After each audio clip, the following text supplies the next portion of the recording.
and I would really appreciate it if you would stop Rob Taylor from blathering on and on.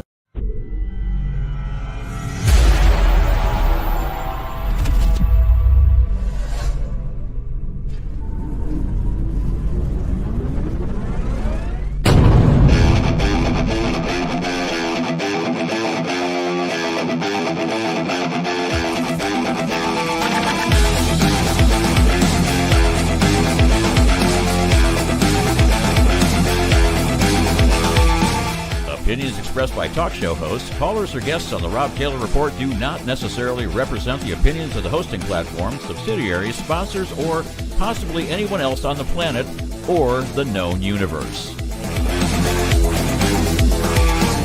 From the tinfoil and lead-lined broadcast bunker on the beautiful southern coast of Oregon, it's the Rob Taylor Report. So strap yourself in. Your weekly political therapy session is about to begin. Ladies and gentlemen, here he is, the nearly famous Rob Taylor.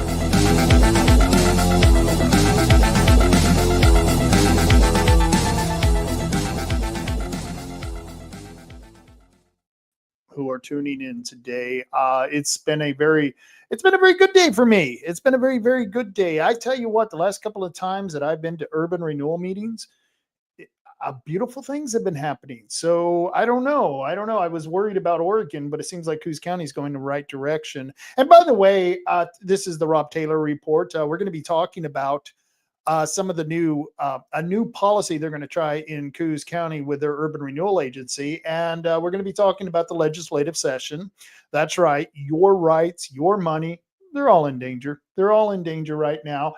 And the legislature they're working overtime to try to take away more of your money and more of your rights. And we are going to talk about some of the legislation that's in there. You know, it's funny. People talk about the crazy laws that Salem passes. And it's like, no, those aren't crazy. What's really crazy are the bills that they talk about. It's not the bills that they vote on that actually become law. Those are pretty crazy, some of them. I mean, the tampons in the boys' bathroom. I mean, wind turbines off our coast, cat taxes, all of that stuff, crazy stuff.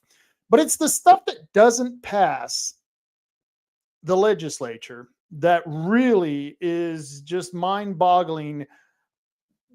Why these people think that it's government's business to do so many of the things that they're trying to do. And so we're going to go over some of those things. And then we're going to talk about Trump.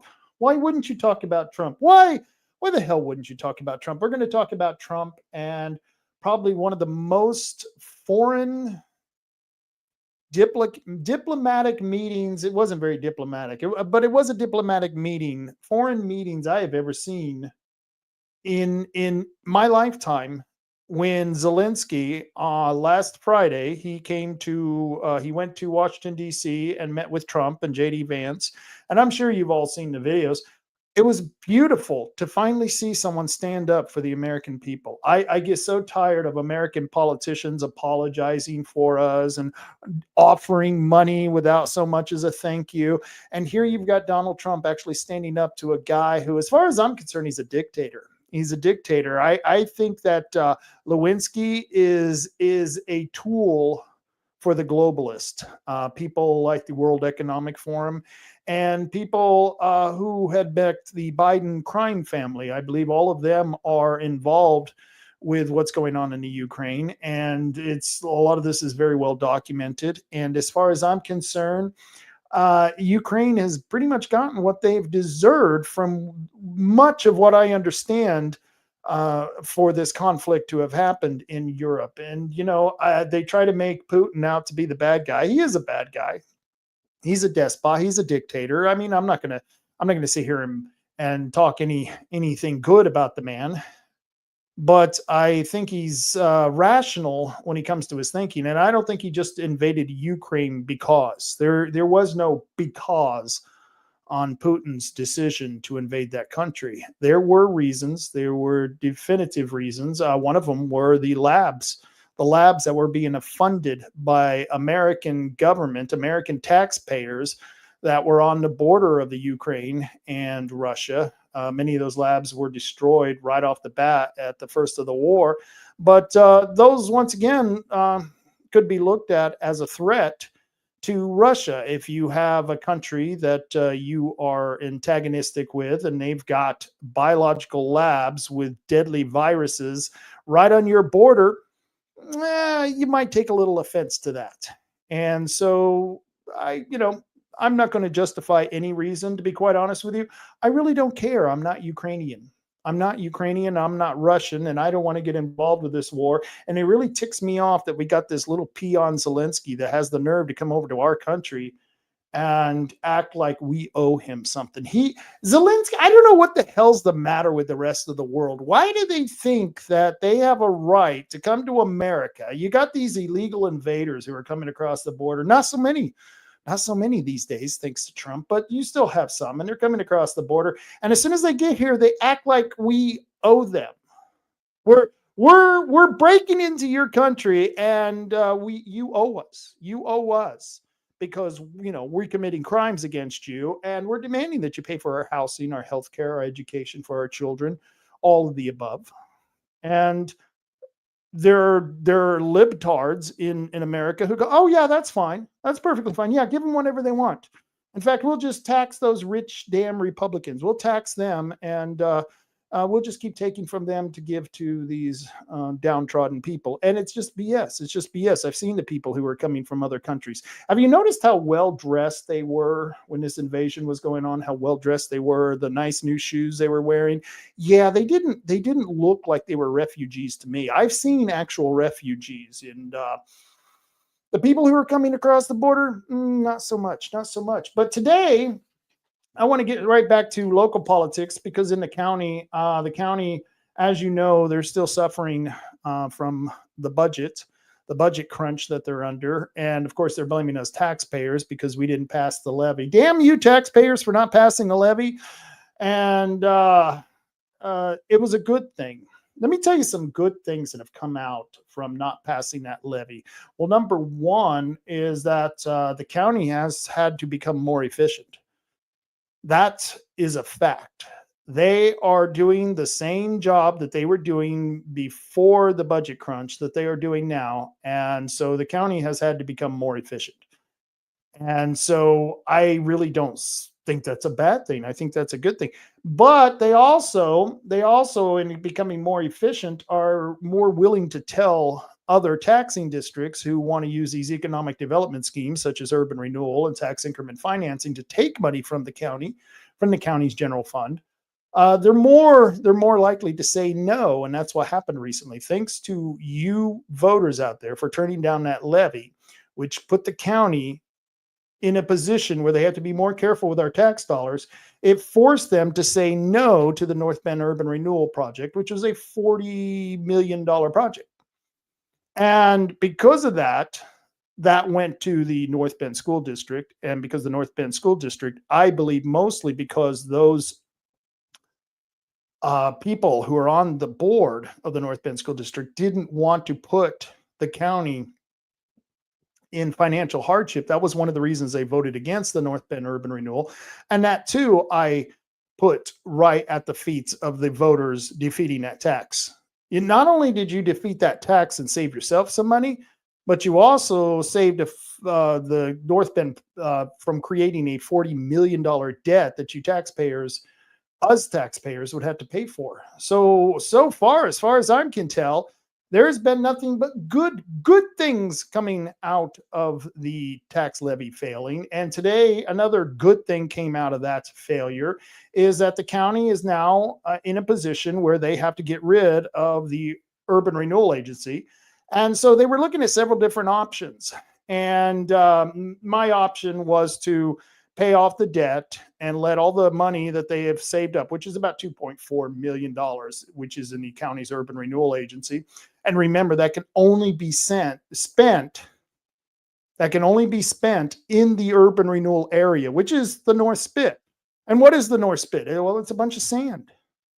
I mean, you got a lot of sand out there. You got it. I think there is a couple of campgrounds out there. I think Todd Gorgan, I can't remember his last name. I'm probably pronouncing it wrong. His family owns a a little place out there, some land out there where people can go camping and riding on their ATVs and such. And so the county is now having to look at, trying to find ways to utilize every red cent that they have. And I've been telling them for years to cut urban renewal. Well, now they have to.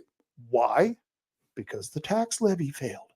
So I don't know. I'm seeing nothing but good things coming from defunding the government. And so today they were talking about the different options. One is, like I've been telling them for years, to let that $2.4 million that is built up in the urban renewal agency, let that go back to the other taxing districts and and stop paying the urban renewal debt by paying it off. It was the debt itself is only $50,000. So you can take whatever from the $2.4 million and you can take that $50,000 out of that easily, pay off the urban renewal debt. And once you pay off the debt, the agency closes and all the money reverts back to the other taxing districts. And for all you people who are sitting on the North Bend City Council, that's how it works. I know that some of you on the North Bend City Council kept trying to tell me that just if you close the urban renewal agency, that the tax dollars wouldn't revert back to the other districts. And that was a bunch of BS. But that's what the councilors on the North Bend City Council, that's what they were telling me. And I kept explaining to them, no, you're wrong. You're completely wrong. That money came from the taxpayers, the property taxpayers of Coos County, and it should go back to the districts that they paid into, which it does. But that's not what the North Bend City Councilors were saying about shutting down the urban renewal district, because that was one of their arguments against shutting down the urban renewal district. However, that was one of the other, I think there were three possibilities. The third was to let it continue. Though actually that would have been the second. The first was to let it shut down. The first was to let it continue. The second was to just shut it down. And the third was a pretty good idea that Drew Farmer came up with. And he got the idea from Roger Craddock. It was something that if I would have known it actually existed for an urban renewal agency, I would have recommended it years ago. And this is the idea. They're going to pass, what they're thinking is that they'll pass what they call an under levy. You ever heard of underdog? Well, this is an under levy. And I know a lot of you are out there going, under levy? What the hell kind of creature is Rob talking about? What is this under levy? I've heard of it before. I have never really understood how you would use it until today, when you are actually going to be closing down a district and you wanted to take the money that was built up in that district and disperse it to another place. Well, how do you do that? If you just close down the agency, say in this case, the county's urban renewal agency, the money reverts back to the taxing districts.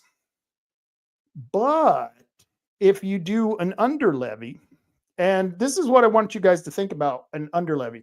An under levy is really a reverse mortgage for taxes based on the county's point of view or a taxing district's point of view. They can do a reverse mortgage on money that has already been redirected to another agency if the taxing district is over that agency. In this case, an urban renewal agency is funded, or the debt of the urban renewal agency is paid for by 10 other overlapping taxing districts. Usually that's the county. That's the school district in that area. It's the hospital, the library, the college, ESD, the city loses money. There's usually about 10 overlapping districts. I think for the North Bend, it was either 8 or 9 overlapping districts, but usually in general, it's about 10 other overlapping districts. And so if you wanted to take the money that's already been redirected out of those taxing districts, and it's been redirected using tax increment financing and the urban renewal program, they've redirected that money. Well, they're going to take this under levy, or what I call a reverse levy, a reverse mortgage levy, and they're going to redirect that money back to the county so the county can use it for whatever they need. Now, I know people out there going, well, do we really want the county to do this? I mean, that just sounds like money laundering. And technically, it is money laundering, and it's perfectly legal under Oregon law. But you have to remember, the money was already laundered by the urban renewal agency. You paid taxing to the taxing districts, and then a city or a county came along and created an urban renewal area that creates a debt, and then you and those other taxing districts have to pay for that urban renewal debt. So it isn't really a property tax. It's just a tax that has to be paid for by other property taxes in the overlapping districts. And so the money has already been redirected out of those original districts, the library, the county, the city, the hospital, so on and so on. And they've been redirected into the urban renewal agency using tax increment financing. Well, what they want to do is they want to take that money now that the county has built up in urban renewal agency, and they want to pull it back into the county and redirect the money. And so that's why I'm kind of calling it a reverse mortgage. It's not quite the same, but it's a reverse levy. And so no, it wouldn't be any new taxes. All they're trying to do is get their hands on the urban renewal money that has already been built up in the county's urban renewal agency, which, like I said, if they don't do it, then that money goes back to the other districts, and the county doesn't receive any other money than the frozen increment that occurred when they created the urban renewal area. And once again, if you don't know how tax increment financing happens, as soon as they create an urban renewal area, the tax that they've been collecting is frozen, and anything above that tax after the frozen part, all that money goes to the urban renewal agency. So they're just trying to redirect it back to the county. So that's really what an under levy is. I didn't know anything about it. I'm surprised Bob didn't mention this or didn't come up with this idea, because to be quite honest with you, I think it's a great idea, because what Farmer has done with the advice of Roger Craddock is what he's doing is he's trying to reverse engineer the tax increment financing system so that they can benefit from the money that's been put into the urban renewal and use it for the county. This is nothing but re-engineering the system, using the system itself. And I kind of like it. This is not a bad thing. And I like it better than just closing down the agency, because what they have talked about is that passing this under levy and redirecting the money doesn't actually close down the agency. But once they get the money, they get that $2.4 million, then they close down that agency by paying off that $50,000 urban renewal debt, and the agency goes away. It goes bye-bye. Now, there are 79 taxing districts in Coos County. That would make 78. When's the last time you've heard the county go in reverse as far as taxing districts? I haven't heard that in a while. In fact, I'd like to get rid of all 7 urban renewal taxing districts.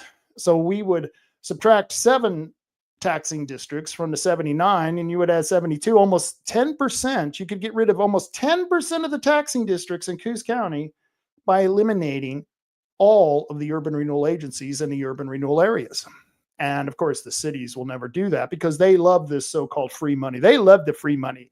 They love it. They love it a lot. I'm gonna quickly jump to some comments because I know there were a lot of people on there. Robbie Rob in the house. Yes, Dawn. Robbie Rob. Why is it women always call me that? That's not something men call me. I don't know why that is. Robbie Rob. I don't know why I've been out with women who just find it necessary to put a Y or an IE at the end of my name. It's I am not offended by it. I kind of like it. I think it's kind of cute. Robbie Rob. Yeah, in the house. And of course, James Smith in the house. That's nice. It's nice to see both of you here. A lot of stuff going on in the county, a lot of stuff. And if you guys have any questions about urban renewal, if I can answer it, I will answer it. At the meeting today at the county commissioners, Nicole Rutherford was there. I didn't even recognize Nicole. I seen her a few times at the city council meeting, but I didn't recognize her for some reason. I was sitting, she was behind me. And then when she got up, I was behind her. So I never actually saw her face to face.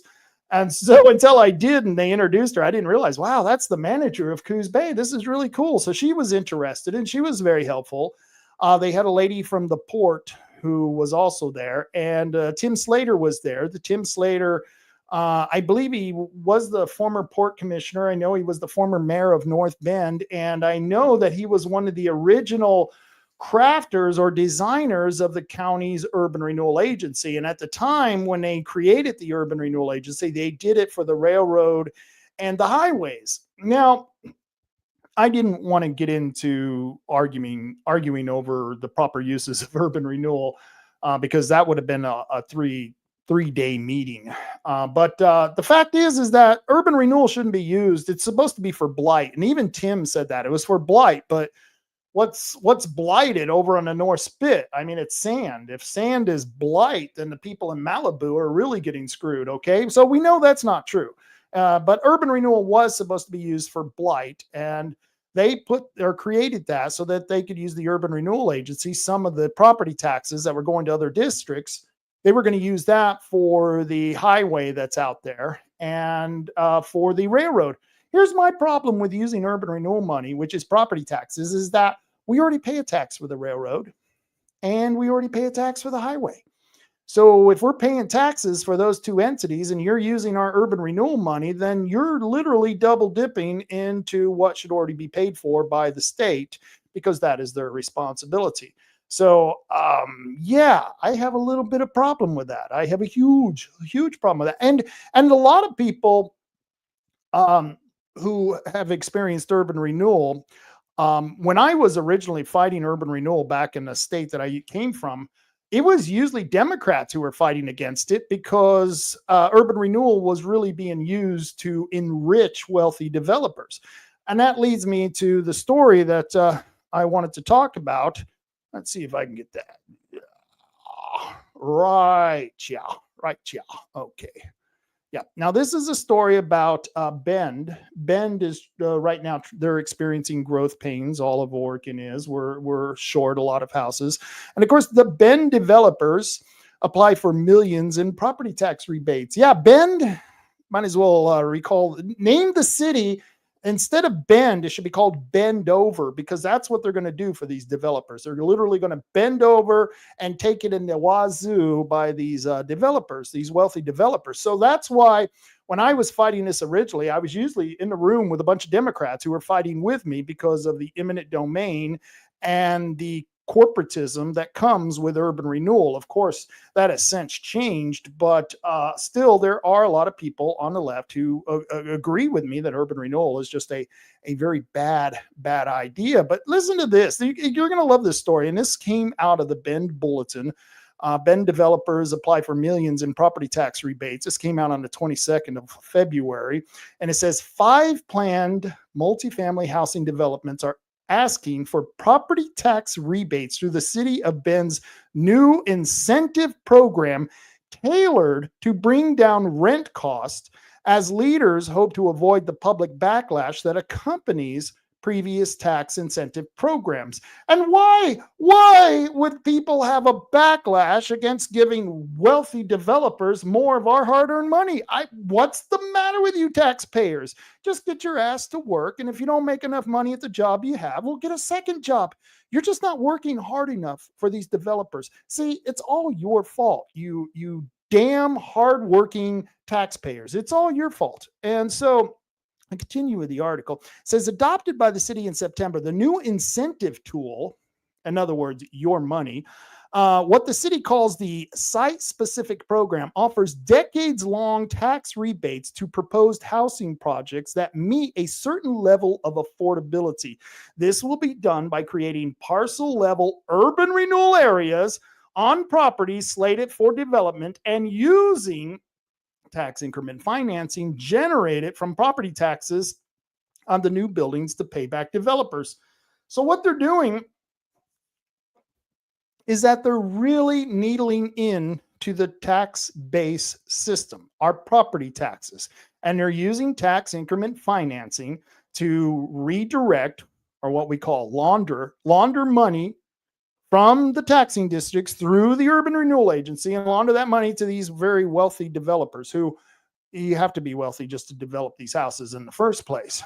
And my argument is, well, why don't you, instead of giving money, our money, that should be going to all the services that are provided by the taxing districts, the police, the fire, the hospital, the schools, all those important things, that we depend on.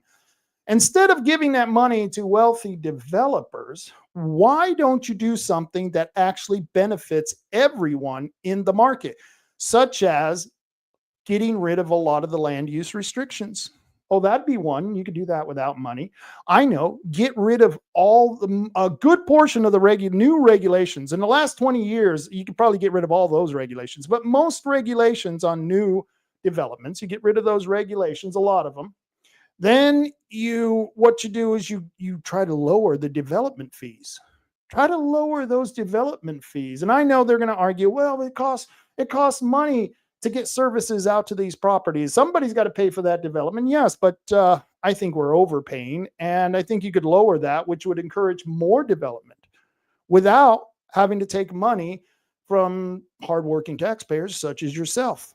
And so there's 3 ways right there, without using $1, without using 1 red cent, that the state could do to encourage people to do more development, to build more houses, and land use regulations and development fees, permitting fees. You streamline that system, and man, you would see this whole economy come roaring back. But Oregon is anti-development.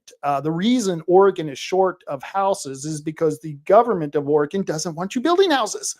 It's as plain as simple as that. And when they do, they use these tax schemes right here to, well, basically enrich the already very wealthy developers in our community. This is nothing but a taxing scheme. I'm going to go down a little bit further in this article because I thought it was interesting how they try to justify this. It says members of the Bend City Council heard details about the first 5 applicants for the new program Wednesday evening and told staff to prepare them for the council's final approval on March 19th. Boy, if I was living in Bend, or the new name of Bend, Bendover. If I was living in Bendover, Oregon, I'd be on that meeting on the 19th. Yep, I would be at that meeting before they bend you over in Bendover, Oregon. But even if developers meet the full requirements of the program, the city council, seated as the Bend Urban Renewal Agency, is not required to award the tax rebate.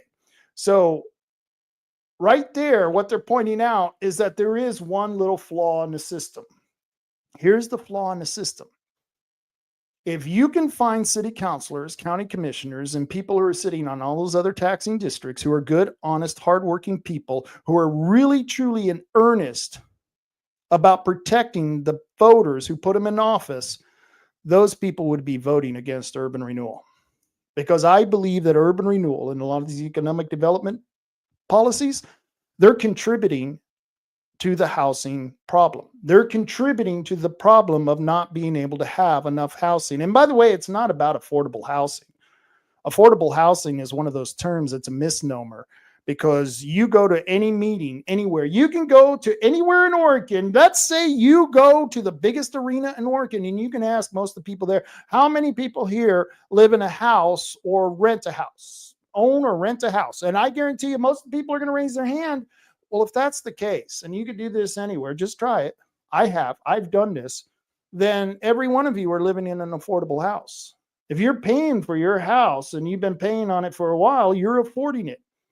So affordable housing is really a subjective term, because what I can afford might not be what other people can afford. And I might not be able, I certainly can't afford what those rich developers can purchase as far as their housing, but I don't want to give them any more of my tax dollars.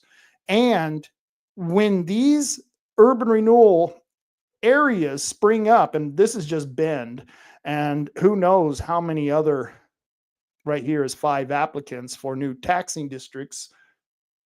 The city of Portland just created 5 new urban renewal areas. If we continue down this path of undercutting our property tax base, we are going to do more damage to the system than just by not doing anything at all. Not even taking my recommendations of changing the land use laws, getting rid of a lot of the regulations, and lowering the development fees and streamlining the permit process. If you don't do that, If you stopped the urban renewal and a lot of these economic incentive programs, I believe you would get back to a more fair, what a lot of people call affordable housing markets. And part of that is alleviating a lot of these landlords, alleviating their ability to raise rent, alleviating their ability to kick and evict people out of their house. That's another problem. We've got laws here that are so restrictive on landlords. There are a lot of people who don't want to be landlords. I'm willing to bet there are people, and I know this for a fact, there are people out there who have second, third homes, and they're not renting them out. I know people who have rooms that they would love to rent out, but because the law is so skewed against the landlord, they're not going to do it. And right now, and we're going to go over this in a minute, in the legislature, they're pushing for more restrictions on owning rental properties. Pretty much, there is going to be no reason for anyone to own a rental property, because as soon as you rent it, the person who rents it is going to be able to take it away from you. That's where they're going. And people go, "Well, Rob, that's nonsense. That's nonsense." Well, it's not true that you think it's nonsense. It's true. It's true. The legislature, who's made up mostly of socialists and communists here in Oregon, they don't believe in private property. They think all private property should be done away with. And you can tell that just by the legislation they pass. Either they don't want you to have private property, or they really hate private property owners. I'm not sure. You can figure it out, but it's a huge problem. It's a huge problem that we're having here. And if they continue with these type of incentive programs, all they're going to do is be taking more and more money from people like you and me to give to people who don't have any money at all. And once they get into these housing projects, do you think that anyone who doesn't pay for the house that they live in is going to take care of it? I can tell you they're not. And that can be proven by all of the public housing that's been destroyed by the people they have rented to. This is a huge problem. And so I don't know. I think this is a great idea for the county to do the reverse levy, or the under levy, as it's called legally, I believe, and use that $2.4 million for the county to generate new revenue. I think that's a good idea. And then close down the county's urban renewal agency. And then we got to find a way to get all the other urban renewal agencies inside the county under check. We've got a lot of debt. And okay, with Bend, I was just talking about Bend, or Bend Over, as we should say. Bend giving all that money to developers. Well, a lot of those urban renewal areas, they're owned by, the property itself is owned by the city, or it's owned by another taxing district.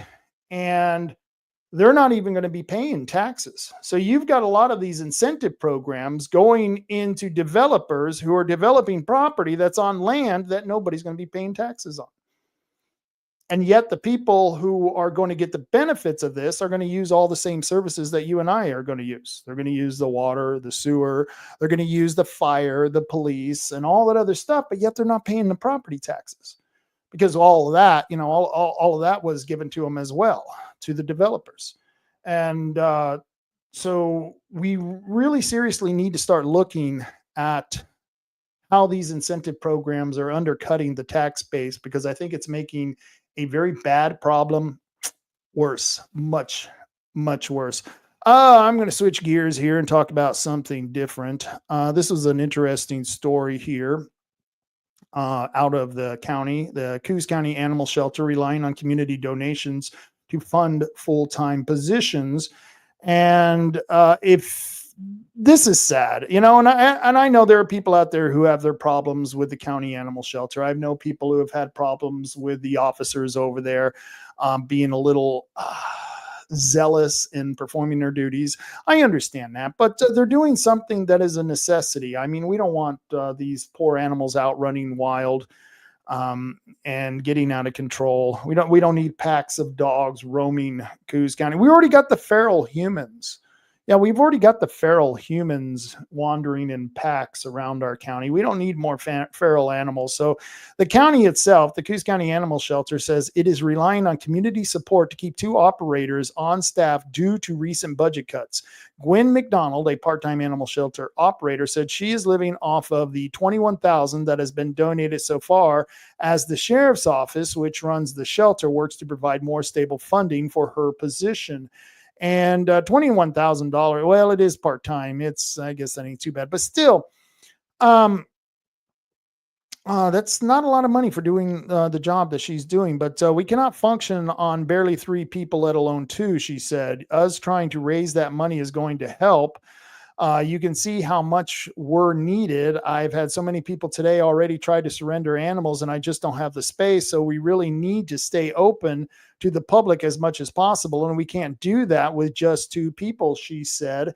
And there's nothing more sad than people who are put into positions where they have to give up their pets. And a lot of times it's because they don't realize the kind of responsibility that comes with owning cats, dogs, other animals. And so they get these animals and they realize, oh, wow, just like everything you mean it takes a lot of work to actually raise a dog and train a dog and make sure it's doing all the things it should be doing to feed that poor animal. It takes a lot of work to do all that. And people don't want to do that work. And so therefore, they end up taking these poor animals to the animal shelter. And so it's very sad for the poor pups that get taken down there. I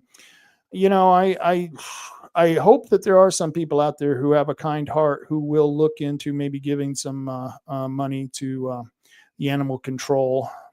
There are a lot of people out there. All of you people who are for the levy, because I catch a lot of shit from people who say, oh, Rob, you should have voted. Oh, wow. I'm sorry. This ain't sharing.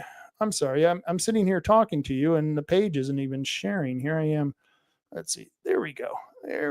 I was reading that and you guys didn't even see that. This is what I was reading off of. This is from the KCBY. And here's the caption that I was reading: Coos County Animal Shelter relying on community donations. But I'll continue reading down here. It says, Jason Patterson, the full-time animal control officer, said he oversees the overall mission of the shelter, but due to the lack of resources, he will not be able to respond to on-scene to any animal control calls. And so therefore, you're going to see dogs getting shot. Yeah, someone's dog gets out and they end up on someone's property eating their chickens or chasing their cats. You might see some dogs getting shot. And it's unfortunate, but that's life.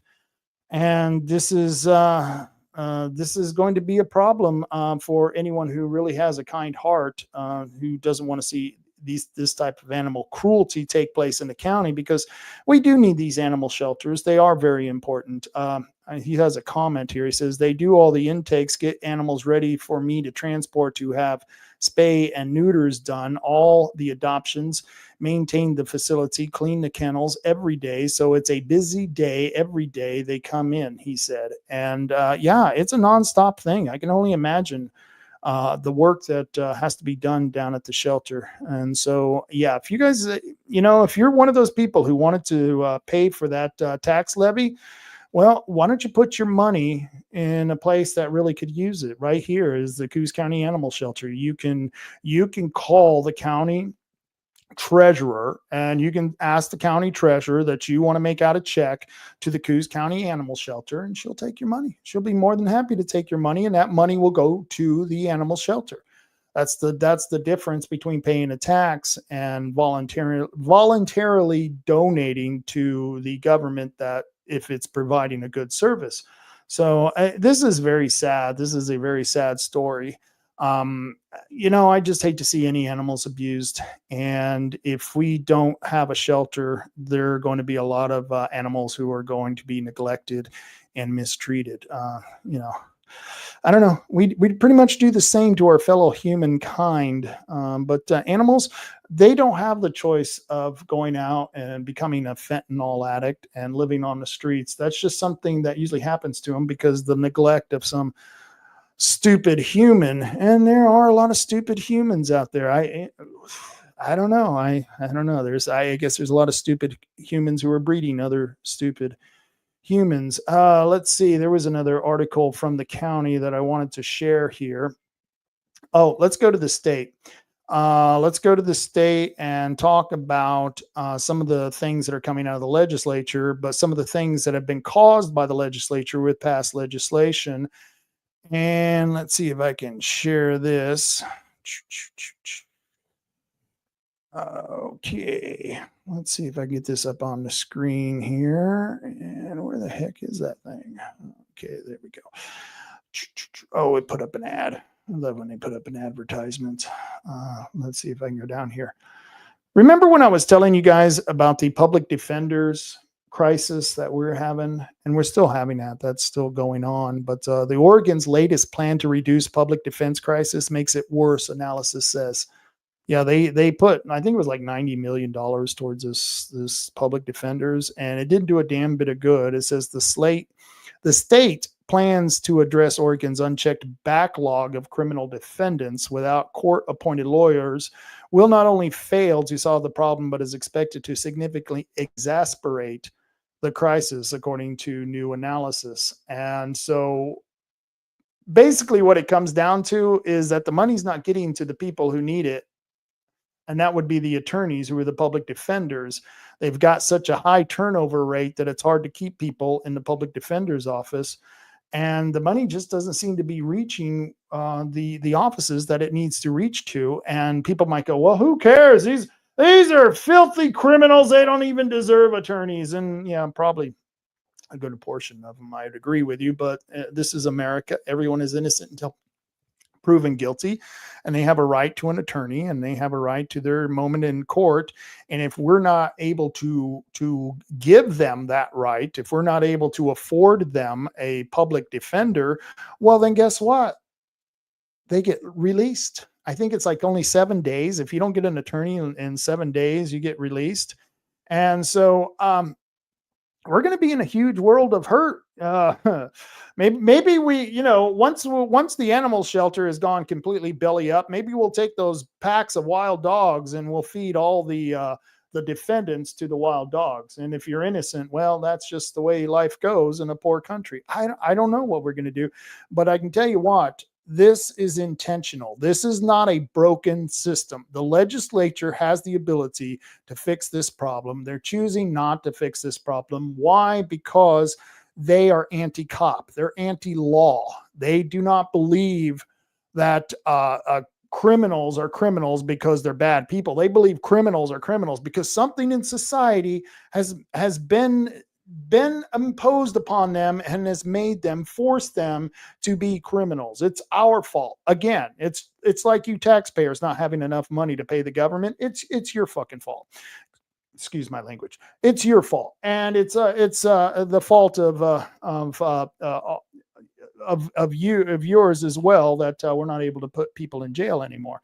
You're just not paying enough taxes. That's the problem, which is BS. They have plenty of taxes for this. The state has plenty of money, and they're just spending it on unnecessary things. Let's see if I can get to the next story, because I wanted to cover what was going on in the legislature. And before I went to the legislature, I do got to give a promotion out here for a good friend of mine who's just recently written a book. You guys probably know Dr. Bob Zybach. Well, Dr. Bob has written a book, and it's on the Elliott Forest. It's on forest restoration and forest restoration, an anthology. This is on Pacific Northwest forest lands. This is a collection of articles, editorials, and interviews by Dr. Bob Zybach, published from 1980 through 2025, focus on the reforestation and restoration of Pacific Northwest forest lands. And when he talks about that, he talks about actually managing the lands. And he's one of the foremost experts on the Elliott Forest. He's an expert on wildfires. He's an expert on forestry in itself. And so I would highly recommend that if you want to find out more about the Northwest Forest and restoration policies, reforestation policies, this would be a good book to get. And I just had to plug that because the guy is a really good guy, and I hope the best for him. And if you want to help somebody who is a creative, intelligent person who's working for the right things, order a book from Dr. Bob.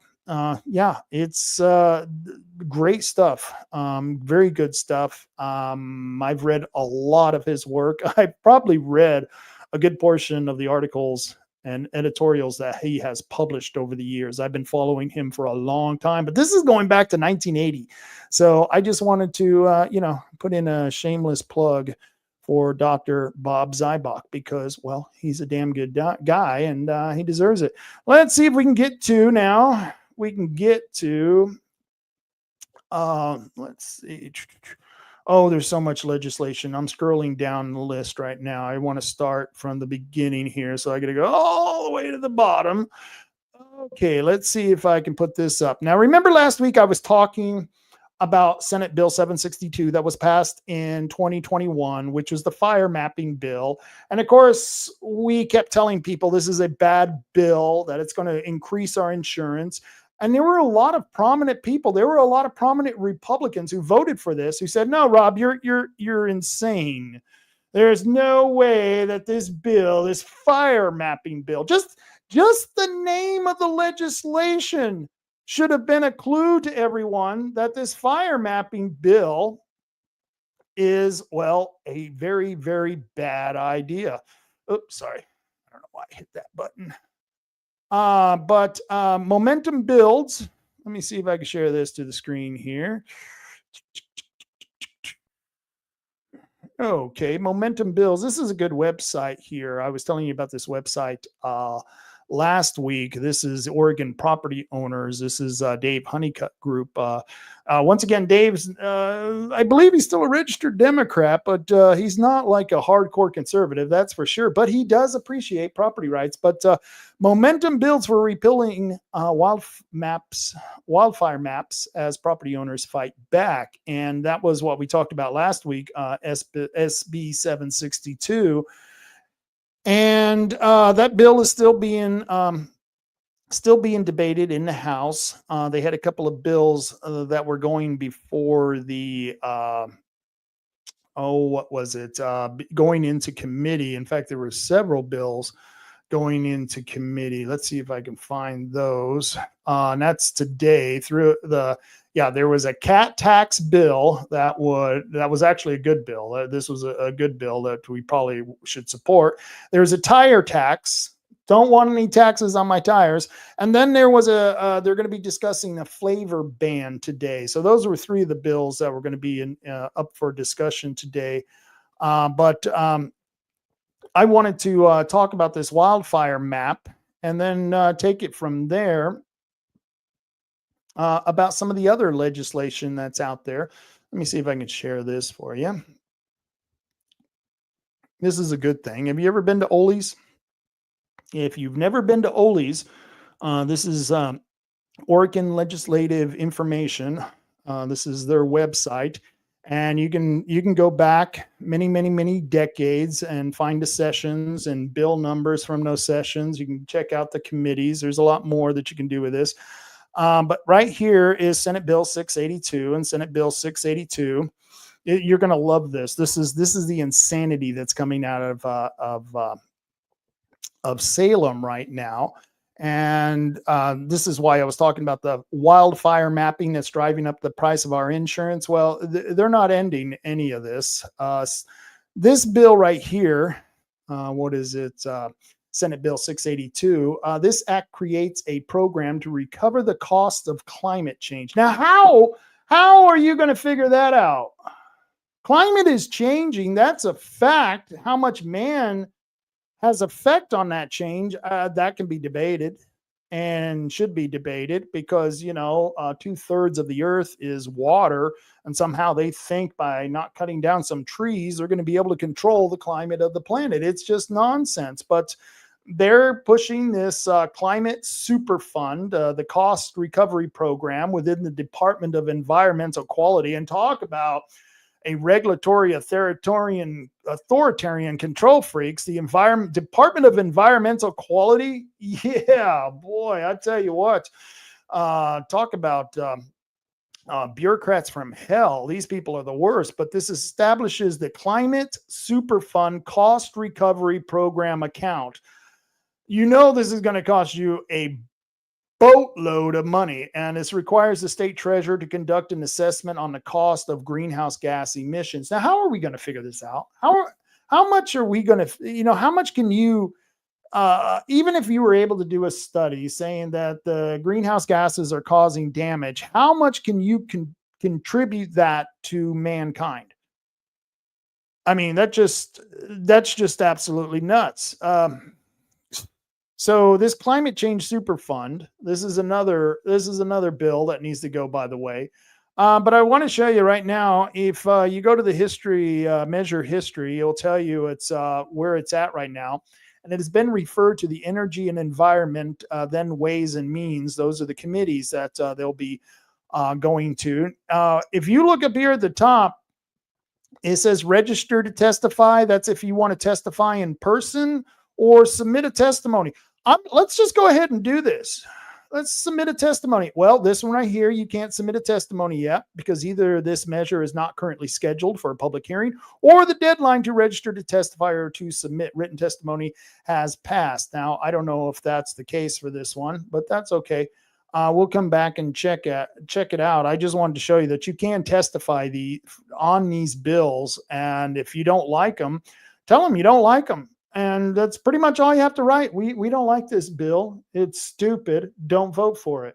And that's pretty much all you have to put down there. It's, you could sit there, and I've seen people write 30-page diatribe on why climate change we shouldn't be taxed for climate change. I see that all the time. People want to write this huge novel. Well, it shouldn't be a novel because it should be facts. This huge book on a response for their testimony. And I say, no, make it short and sweet. They're really only looking for people who are opposed or for this bill.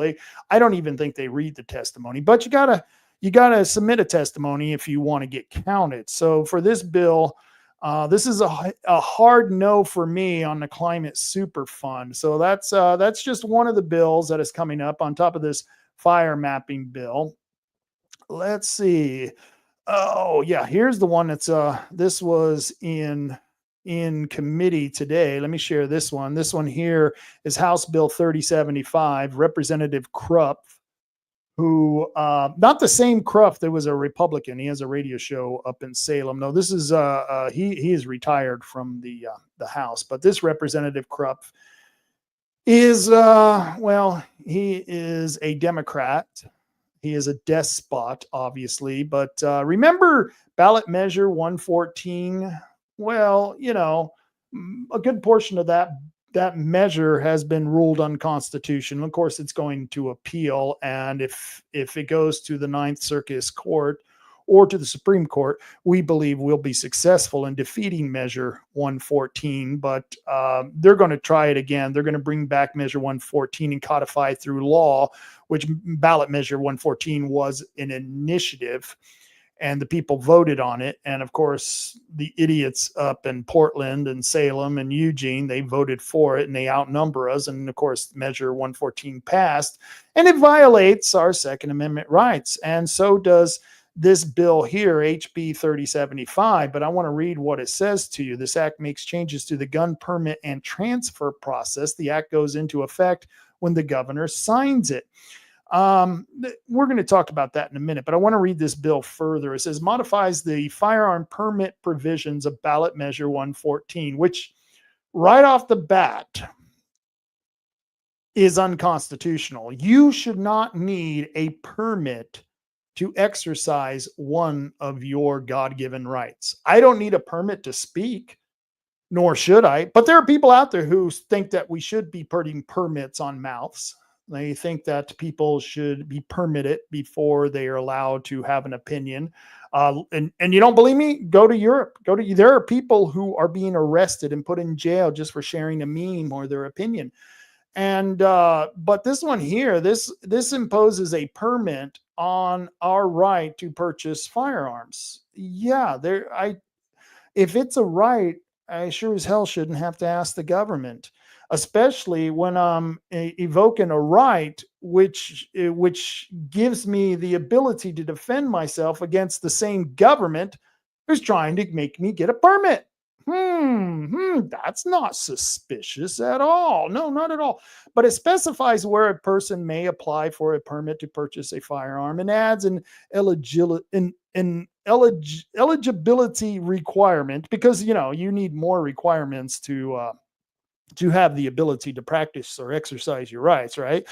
Provides that information obtained during the application process and during the criminal background check and maintained within the database of permit holders is exempt from disclosure as a public record, extends the time from 30 to 60 days from receipt of an application by which a permit agent must issue a permit to a qualified applicant or mail reasons for a denial in writing to the applicant, increases the maximum fee that may be charged for an initial application for and renewal of a permit, because you got to renew those permits.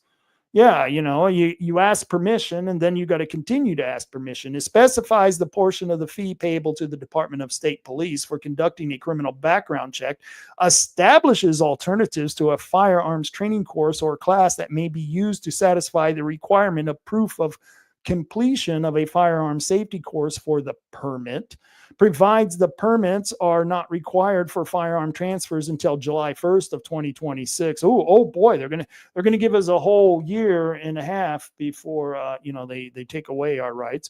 It establishes a temporary exception to the permit requirement for the transfer of certain firearms until July 1st of 2028, establishes a permit exception to the permit requirement for active duty law enforcement and military, modifies the affirmative defense language for the large capacity magazine provisions of ballot measure 114, which once again is unconstitutional, provides the challenge to legality of the act must be commenced in the circuit court for Marion County. Now, why would they make it that anyone who challenges this bill, this law, if it becomes law, if they pass this, why would they want to make sure that you had to go to Marion County Circuit Court to fight a court case against this legislation? Maybe is it because that Marion County has a bunch of gun-hating judges sitting in their circuit court? Maybe. No, that's a definite. And of course, it declares an emergency. Now, most people, if you don't know why they like to declare emergencies, it's a fake emergency. There's no emergencies. There's no emergency whatsoever. This is all BS. But this bill declares an emergency. In fact, the last bill I read declared an emergency as well. I don't know what the hell all these emergencies are, but I know why they do it. They do it because we have a referendum process where if they pass bad legislation or if a city or county passes a bad ordinance, we can put it up for a vote by go getting signatures and putting it on the ballot and letting the people decide. But that's not what they want in the legislature. No, they don't want you second guessing them because, well, they're smarter than you. They're smarter. They're more intelligent. They have better lines than you have. What can I tell you? They're just better people than you. That's why they got to take away your Second Amendment rights because, well, hell, you don't need a gun. I mean, these people are going to protect you, right? These people are the ones who are going to be protecting you. Yeah, let's see. What's the next one? Let's share this one. Let me make sure it's sharing. Okay, I switched over to a new one. This is House Bill. You know what? Let me go back to the gun. Let me go back to the HB 3075. Let me go back to the gun one here. And let me share this again. Let's see if we can testify on this. Let's submit testimony. Oh, nope, we can't do any testimony on this. It's not currently scheduled for a hearing, or the deadline to register to testify or submit written testimony has passed. So I don't know which it is on this. Let's see. Let's go down to the history of this. And by the way, if you've already testified on this, you can testify again. That's right. You can submit more than one testimony on this. It's gone to the first reading and it's referred to the speaker's desk. It's been referred to the judiciary. That's going to be happening. Well, that's already happened. Scheduled events. Let's see what we got here. No for sessions to display. Now, I don't know if they're going to have to take this to another committee before passing this. If they do, then you will get a chance to do a testimony on this. So, yeah, that's a good thing. That's a good thing. Let me see if I had another bill here and it's not going to the proper place, so I don't want to use that. It was the tire tax. They want to put taxes on your tires, and that's just stupid. Let's see. No, that's the one I just did. Let's see. Here we go. Okay, here's another legislation. This is SB 1100. Let me share this. Make sure it's sharing. Okay, there you go. There you go. Here we are. Perfect. You can see that. Senate Bill 1100. This was put in by Senator David Brock Smith and Representative Reschke. Weber, Boyce, Edwards, and Osborne. Senator Weber, Representative Boyce, Edwards, and Osborne are regular sponsors, and this allows this. Let me read this. This is actually a pretty good bill, but I have to read it for you because, well, it's politics, and I'm going to explain this bill to you. It says it makes many changes to school law. Changes involve tampons and pads, neutral teaching, gender and sports, school safety, CTE teachers, vaccines, notice to parents, and of course, course information, gives tax credits for rural teachers and for private and homeschool costs. It always a public education provider to identify which locations to make tampons and sanitary pads available to students. Which really doesn't take them out of the boys' restroom. It just allows someone else to decide whether to put them in there or not. And it creates an income tax credit for teachers in rural schools. It requires public schools, community colleges, and public universities to provide instruction in a neutral manner, prohibits the State Board of Education from adopting rules that promote a stance or otherwise show support for or against a political movement or group, meaning that, we're not going to allow them to be activists in the schools anymore. It requires school districts to designate athletic competitions and extracurricular sports according to biological sex, not pretend sex. Pretend sex. I think I used to have that when I was 14. Yeah, I think a lot of us guys used to have pretend sex. But no, this is based on biological sex. Prohibits biological males from participating in athletic competitions or extracurricular sports designed for biological females.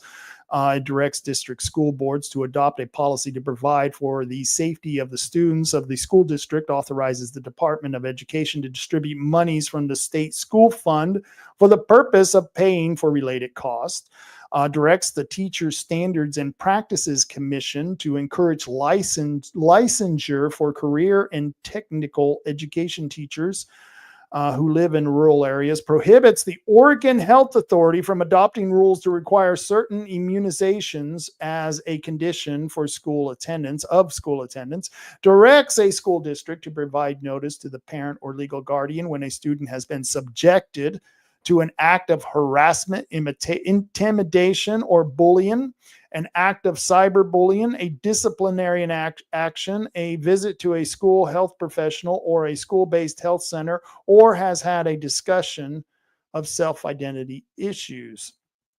And those all parents should be notified if any of those things are occurring to your kids. If your kid is getting harassed or bullied or intimidated, cyberbullying, you're damn right the school has a responsibility. And if your child is having discussions on their sexual identity, yeah, we need to talk about that. The parents need to know what's going on with their kids. Let's see, it continues. It says directs district school boards to ensure that the curriculum of each course of study is made available on the school district's website, directs school districts to ensure that a student's grades are posted on a website that is accessible by the parent or guardian of the student, creates an income tax credit for attendance by the taxpayer dependent on a private school or homeschool, takes effect on the 91st day following adjournment. Now, this is even such a good bill that the people who crafted it didn't even make a fake emergency. There's no fake emergency. Why? Because there's no freaking emergency. There's no need to make an emergency. So if this bill passes, which it won't, if this bill were to pass, we could actually file a referendum on it. Of course, I wouldn't, because this is a good bill. So let me tell you about why this bill is nothing but politics. We've discussed this before. You have a supermajority of Democrats in the House and in the Senate. So whatever they want to pass or don't want to pass, the Democrats control. They control everything that comes in and out of the Congress, the Oregon Congress, the Oregon Legislature. And the reason that David Brock Smith and Reschke, the reason they're doing this is that they probably had a couple of people who have been bugging them about such a bill. And it's a good bill. It's something that definitely should be discussed and put forward. But David Brock Smith and Reschke, they both know that this bill has no chance in hell of passing. This bill will die a miserable death in committee. But it gives the ability of the regular sponsors and the chief sponsors to go back to their constituents and say, well, look, we tried. We put this bill forth. And of course, the Democrats wouldn't let it go through, but we tried. We were doing you a favor. And people are going, oh, thank you. Thank you so much for that favor. But is it a favor? If they already know that this bill is DOA, dead on arrival, but yet they're using it for political credit,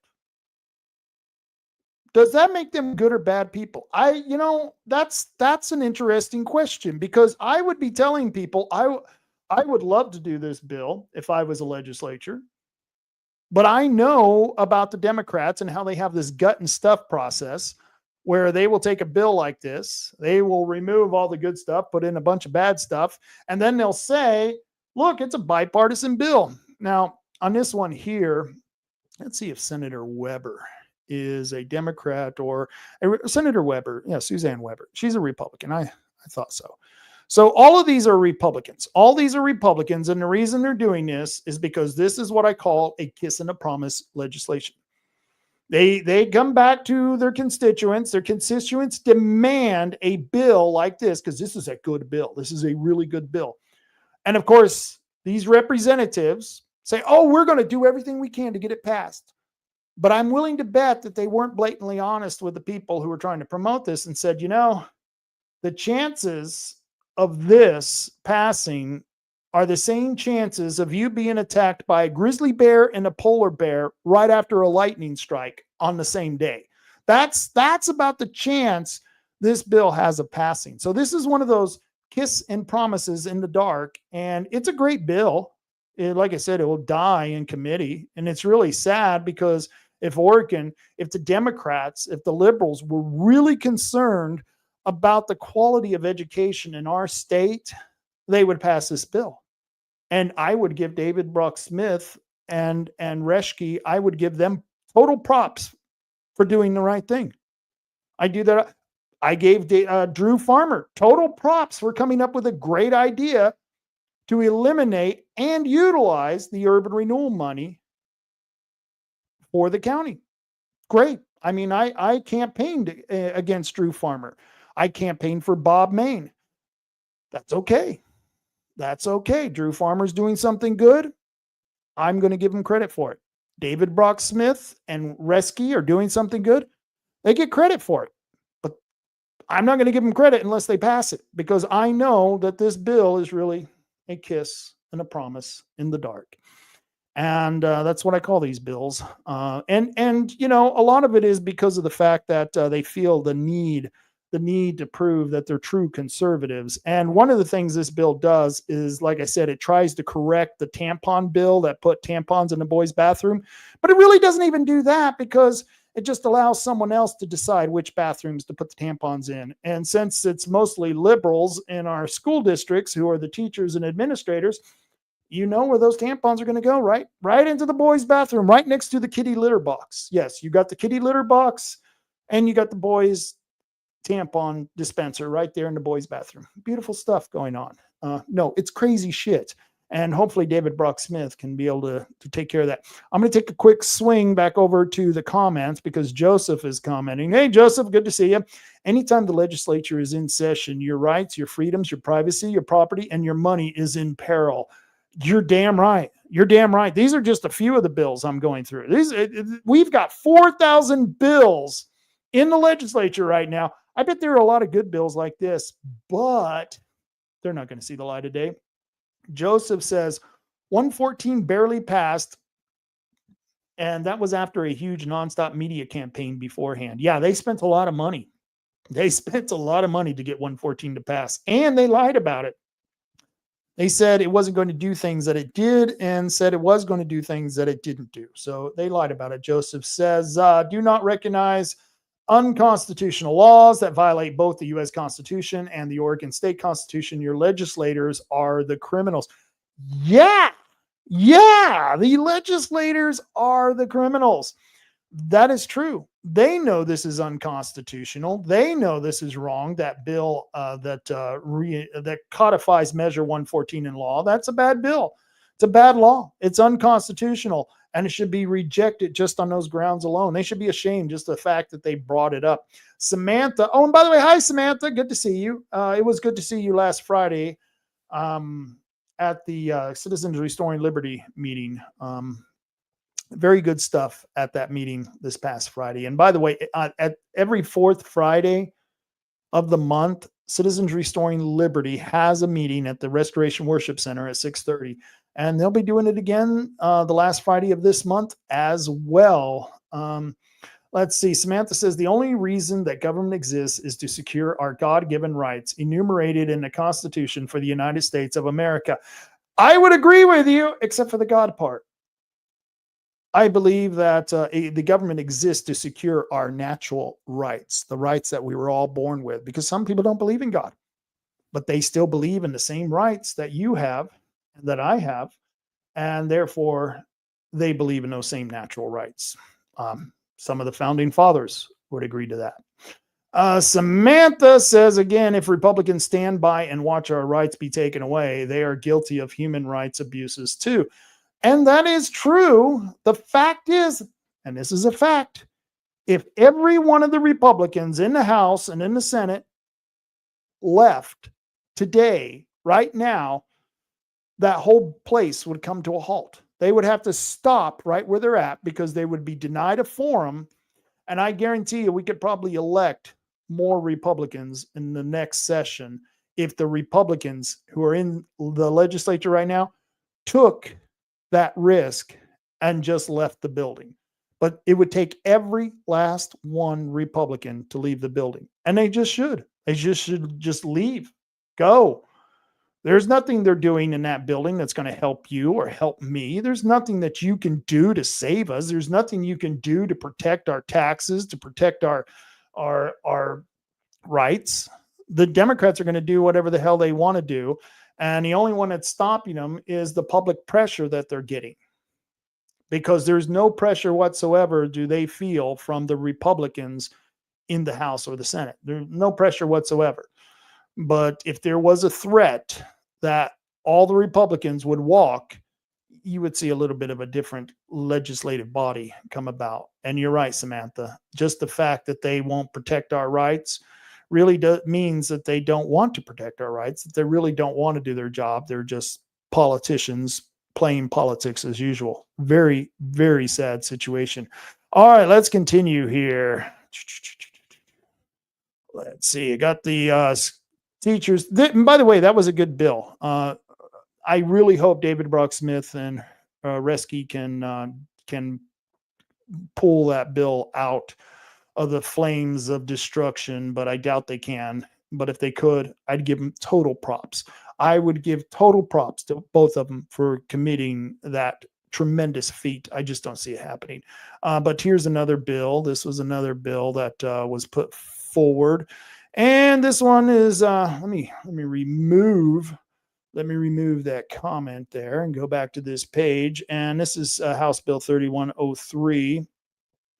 This is another one by Owens, Senator Weber, Representative Javati, Drazen, and Harbrick. Regular sponsors, Boyce, Kate, Deal, Edwards, and Levi. Let's see this one right here. It says the act directs the state forester to create harvest levels for cutting timber on state forest land. Ooh, could you imagine? Could you imagine actually cutting down trees and using them for timber? Well, yeah, not in this state. The act directs the state forester to develop a timber inventory model. The act directs the state forester to sell timber at the harvest level. The act gives monies to the state forester, directs the state forester to establish sustainable harvest levels for harvesting timber on state forest lands, and develop a timber inventory model to inform sustainable harvest levels. Directs the state forester to offer timber for sale at the sustainable harvest level. Annually report on sales of timber relative to the sustainable harvest level and address any deficit in timber sales. Confer standing on the certain persons to challenge a failure to address a deficit. Directs the state forester to adopt sustainable harvest levels, forest management plans, and related sufficient policy documents by rule, establishes a certain requirements for judicial review of the rules, makes certain changes concerning forest management reports by the state forester, appropriates monies for the state forester out of the general fund for developing a timber inventory model and sustainable harvest level. And by the way, once again, this doesn't create a fake emergency so that we can't put it up for referendum. But why would you want to put it up for referendum? This is a good bill. And I'm no fan of Drazen. I like Owens. Mark Owens is a pretty good guy, but I'm no fan of Drazen. This is one of her bills, and I think it's a good bill. I think this is great, and it's going to die in committee. Let me see if we can submit any testimony on this one. Oh, looky there. This one, we can submit testimony. So let's go through this on how to submit testimony. You go down here and it says choose a committee. And this bill, obviously today at 8 a.m. they had a committee meeting, and that means we probably have till 5 o'clock to make comment. This was the House Committee on Agriculture, Land Use, Natural Resources, and Water. And it says here, you are submitting testimony on House Bill 3103, public hearing, directs the state forester to establish sustainable harvest levels for harvesting timber on state forest lands and develop a timber inventory model to inform sustainable harvest levels. Now, then you go down here. Let's go ahead and let's see. Last name, email address. I'll just use my regular organization or city of residence, Bandon. Now, if you belong to an organization, it's better to put the name of the organization if you can actually speak for that organization. I'm not speaking for any organization. I'm an organization of one, the Rob organization, and I'm living in Bandon. And here it says on behalf of, if applicable, meaning that if you're making this testimony on behalf of anyone else, you can submit letters and you can submit their name on their behalf. Position on the measure. Now, remember, this is the most important part. What is your position on this? Now, this bill, what does it do? Oh my gosh. I'm sorry. You guys can't even see what I'm doing. I'm sorry. The page didn't switch when I switched over. So I'm filling out testimony. I went up, I clicked the testimony tab. And this one will allow me testimony because they had a committee meeting today at 8 o'clock, and they usually give you until 5 o'clock to submit testimonies. And I was showing you here which committee it is in, the committee date. And then it says you are submitting testimony. And I showed you which bill, the public hearing. Put in my name, Rob Taylor, my email address. I'm from the city of Bandon. I don't represent any organizations that I was talking about, but this is the most important part, the position on your measure. Now, we support this. Now, this is the most important part. This is where they really, I don't think they read the testimonies. I just think that they look at this position on the measure and see how many people support it and how many people were against it, because that's how it's tabulated at the end of the day. But you can submit testimony, and here we go. We text testimony. There we go. We can go right down here. Oh, look at there. Let's see. And what would we say? Yes. I support the use of our state lands for the harvesting of timber. These lands were made to be managed by humans for our benefit. That's the way nature designed it. We're part of nature, and nature is a wonderful thing. Nature, if you believe in creation, if you believe in creation or you believe in nature, you have to give props to nature or whoever created nature. A heck of a job for creating such a symbiotic relationship between those of us who live on the land and the land itself. But these lands were made to be managed by humans for our benefits. I support this bill. And so I'm going to say vote in favor of, let's see, what bill is this? This is House Bill 3103. Period. Okay. Now, do you see that? 2 sentences, 3 sentences. Here we go. 3 sentences. This is all you need. You don't need to write a diatribe. You don't need to put in a whole book of information. It just says, I support the use of our state lands for the harvesting of timber. I do. I believe that. These lands were made to be managed by humans for our benefit. And they were. And I'm asking them to vote in favor of House Bill 3103. That's all. That's very simple. You could just put the very last sentence. You could get rid of the 2 first sentences, and all you could do is put in vote in favor of House Bill 3103. That would be really all you need to do.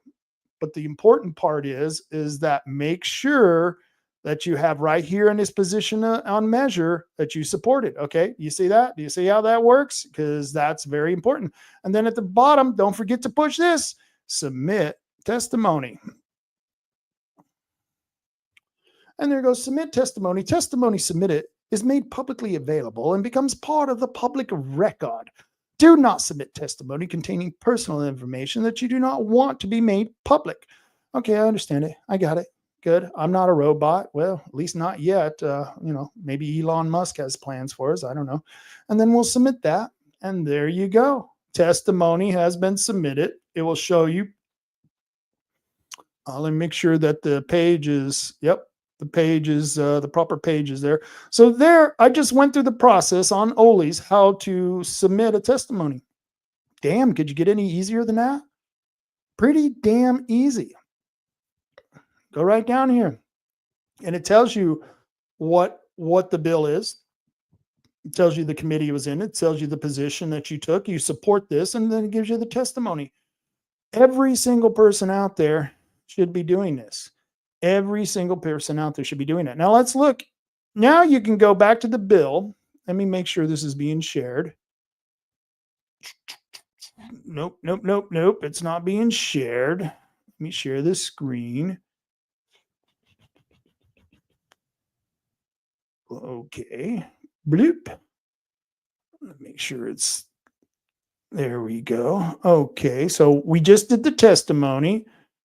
And I'm back at the page with all the information on the bill. I did the testimony. I said I'm supporting this bill. And then we go to the testimony.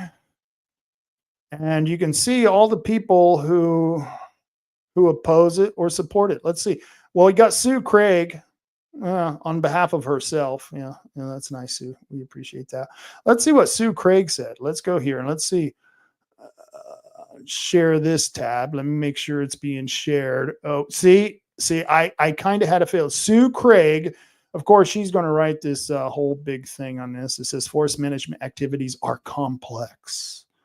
They're too complex. We can't even figure it out. In fact, we should just let it burn because it's so complex. Boy, Sue Craig is an idiot. I just read her first sentence and I know she's an idiot. But it says this bill is representative of only the timber industry version of what a forest is. Now, I'm not sure you're supposed to end a sentence with an is. Isn't that a preposition? I don't think you're supposed to do that. I don't know. Man, I don't know this Sue Craig, not very good. But she says our state forest must serve the needs of all the people in Oregon. This bill completely ignores the draft HCP currently going through the NEPA process, the NEPA process. The drafted HCP, which is the Habitat Conservation Plan, has gone through a 3-phase study of initiation and scoping negotiation strategies, and now the NEPA analysis. None of that is even acknowledged in this bill because it shouldn't be. All of anything from NEPA or the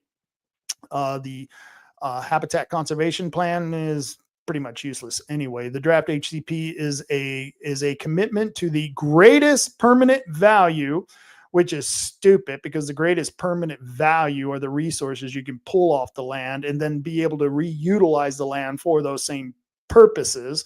But no, she just, Sue here just wants something, that she can look at. She wants the pretty, but it says the greatest permanent value that provides social and environmental benefits to the people who value the ecological integrity of our state forest. This bill does not account for the need to protect endangered species or anything other than cutting down our forest. The moist forest of the Oregon Coast Range are among the most productive forests in the world and can accumulate vast quantities of carbon. Any FMP must adapt to climate change and mitigate its impacts on the management of state forest lands. Okay, so Sue Craig is a tree-hugging freak. Okay, we can just go ahead and establish that. Let me go back to sharing this page. So that's just one of the testimonies. Don Cook, he's supporting it. Kathy Tapp, she supports it. She's from Junction City. Oh, there's a couple of opposed. David Sweet. Interesting. Let's see. Oppose, support. Bruce Stanley supports it. Oh, this is good. Let's see if I recognize any of these names. Because usually the same people will always testify on the bills. You'll find that almost all the time. And so you got these, what I call professional testimony makers. And we have them on our side too. I guess I could be considered one of those because I've testified on thousands of bills. And you'll see my name on a lot of the Bill Lansing. There's a good name. I know Bill. Yeah, Bill, he's in support. He's from North Bend. Yeah, he's a good guy. Thank you, Bill. Thank you for doing that. You rock. You rock, dude. And let's see. Let's keep going down here. Sue Nunn. None for you, Sue. Bird Alliance of Oregon supporter. Bird Alliance. Yeah, Bird Brain Alliance. Yes. Let's see if I can find anyone else. Let's go down here. Chris Strait. Well, let's see if I can find anyone else and let's see what they said. Let me see if I can find. I found someone who was an opposer. Let's see if I can find someone I know who supports it.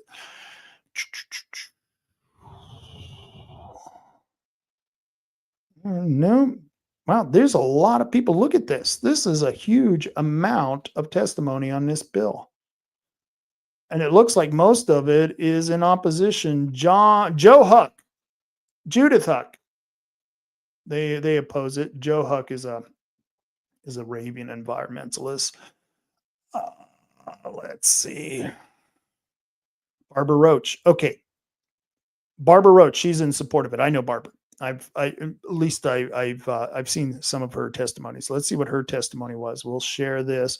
Oh, Barbara Roach. Yeah, she took the initiative. Like me, I just write 3 sentences, but that's okay.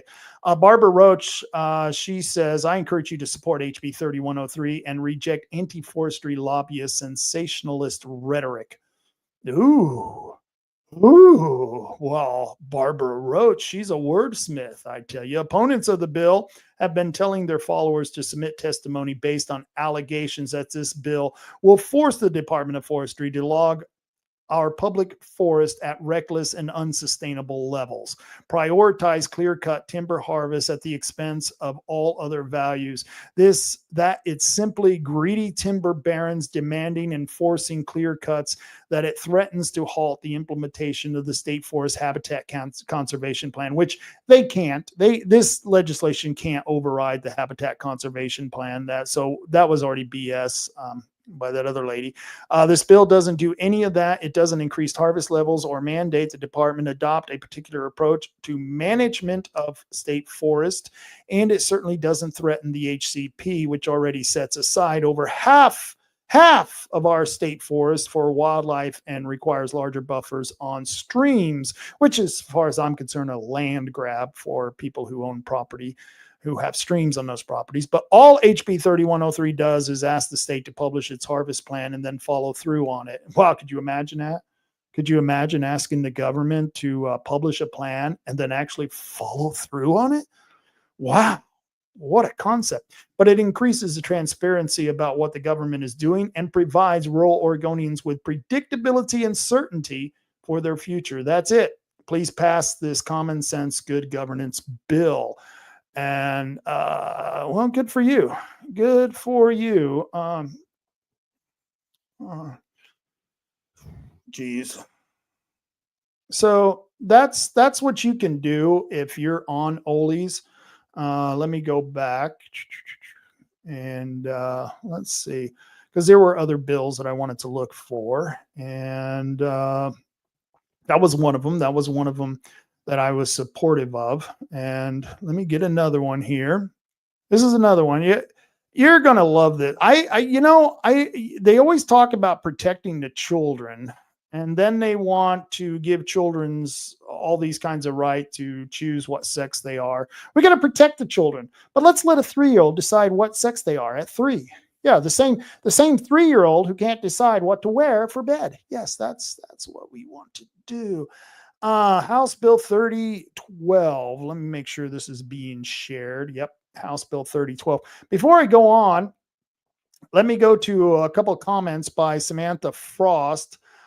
She says, I actually agree with you. It's better to not even give their unconstitutionalities attention rather than accept it. That which is not rejected is accepted. Reject it from the get-go. Samantha, I couldn't agree with you more. As soon as you see it's unconstitutional, you need to whip your hands of it and step back going, I ain't touching that mess. I ain't touching it. It's unconstitutional. I don't care which end of a turd you pick up, you're still messing with shit. Okay. You can't polish a turd and make it any shinier. Well, you might be able to, but still you've got shit. Okay. So yeah, if it's unconstitutional, it's unconstitutional. And the Republicans should just leave it at that. Samantha says, it sounds like they are trying to take credit for what Trump did already. In partial, I think they're trying to run off the Trump momentum. I would agree with that, but they're playing politics, Samantha. You know that. They're playing politics. So let me get back to House Bill 3072, which is, it's an interesting one. Representative Neron. Just by the name, I can tell you he's a Democrat. I don't even have to go anywhere. Neron, yeah, and then there's the regular sponsors. But what this does is that this bill, House Bill 3012, it lets someone who is 16 or 17 years old and registered to vote to cast a ballot in school district elections, permits an individual who is 16 or 17 years of age and registered to vote to cast a ballot in school district elections. I don't know about you, but I don't know any 16 or 17-year-old people that I give a damn what their opinion is. I could care less. At 16, you are still developing your own thought process, much less developing any thoughts. And maybe I shouldn't say that because there are some pretty smart kids out there, but most kids that I know, this includes some of them I'm related to, at 16 or 17, yeah, they barely should be even driving cars, much less making decisions as far as voting. And here's the thing: if Democrats they don't want someone to own a gun. They don't want anyone owning a gun, but they're trying to make it so it's against the law for a 21-year-old to own a gun. a 20-year-old or a 19-year-old because they want to make it 21 or over to own a gun. But yet for voting, we want to make it 17, 16 or under. Yeah, that's what we want to do. We want to give 16-year-olds and 17-year-olds more voting privilege, but we don't want them to own a gun because for some reason they can be responsible with their vote, but they can't be responsible with a firearm. Yeah. Interesting, but that's a no. Well, let's go. I know. Let's see if we can submit a testimony. Let's see it. Submit a testimony. Oh, looky there. We could submit a testimony. Okay, this is on the House committee. This was today. They did this at AM, so I probably got till 5 o'clock to submit and it's 4:34, so I got to hurry on this one. House Bill 3012. Okay, let me put my first name in there. Rob Taylor Obedwick. That's nice. It's already set up where I can just position on measure, and I'm opposed. Text testimony, and then you go down here, and then you can have fun with it. The thought of giving 16 and 17-year-olds the vote is no better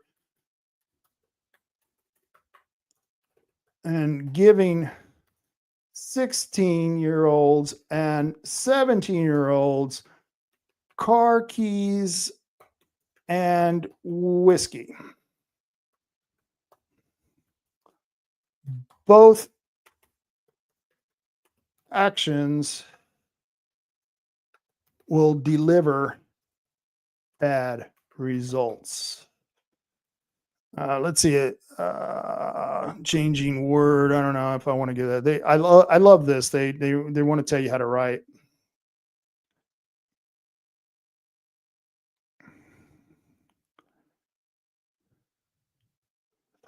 Giving. Yeah, that's what I want to change. 16 and 17-year-olds, the vote is no better. Not. I put not. Is no better than giving 16 and 17-year-old car keys and whiskey. Both actions will deliver bad results. Vote no on House Bill 3112. Children should not be deciding for adults. Nope. It should be the other way around. And so once again, there you go. And I'm being a jackass about this. So it's true. It's the thought of giving 16 and 17-year-olds the vote is no better than giving 16 and 17-year-old car keys and whiskey. Both actions will deliver bad results. Vote no on House Bill 3012. Children should not be deciding for adults. And they shouldn't. Because they're underage and we don't give them a lot of authority because they're not the age of majority. And there's a reason for that, because their parents have to take responsibility for these kids. And if they have to take responsibility, then they're the ones who should be deciding the big decisions or making the big decisions. And so I'm going to submit this testimony. I can't wait for the Democrat libtard who reads this. It's just going to piss them off. But it doesn't matter because, like I said, if you go up here, this is what's important. See where I put oppose? That's really all they're going to count. I don't think anyone goes through and reads your testimony. So all you people who are writing these books for these testimonies, don't bother. They're probably not even going to read them. And so I'm going to submit my testimony. Let's see if we can submit it here. Come on. Submitting testimony. Oh, for some reason it ain't going through. I don't know what's going on.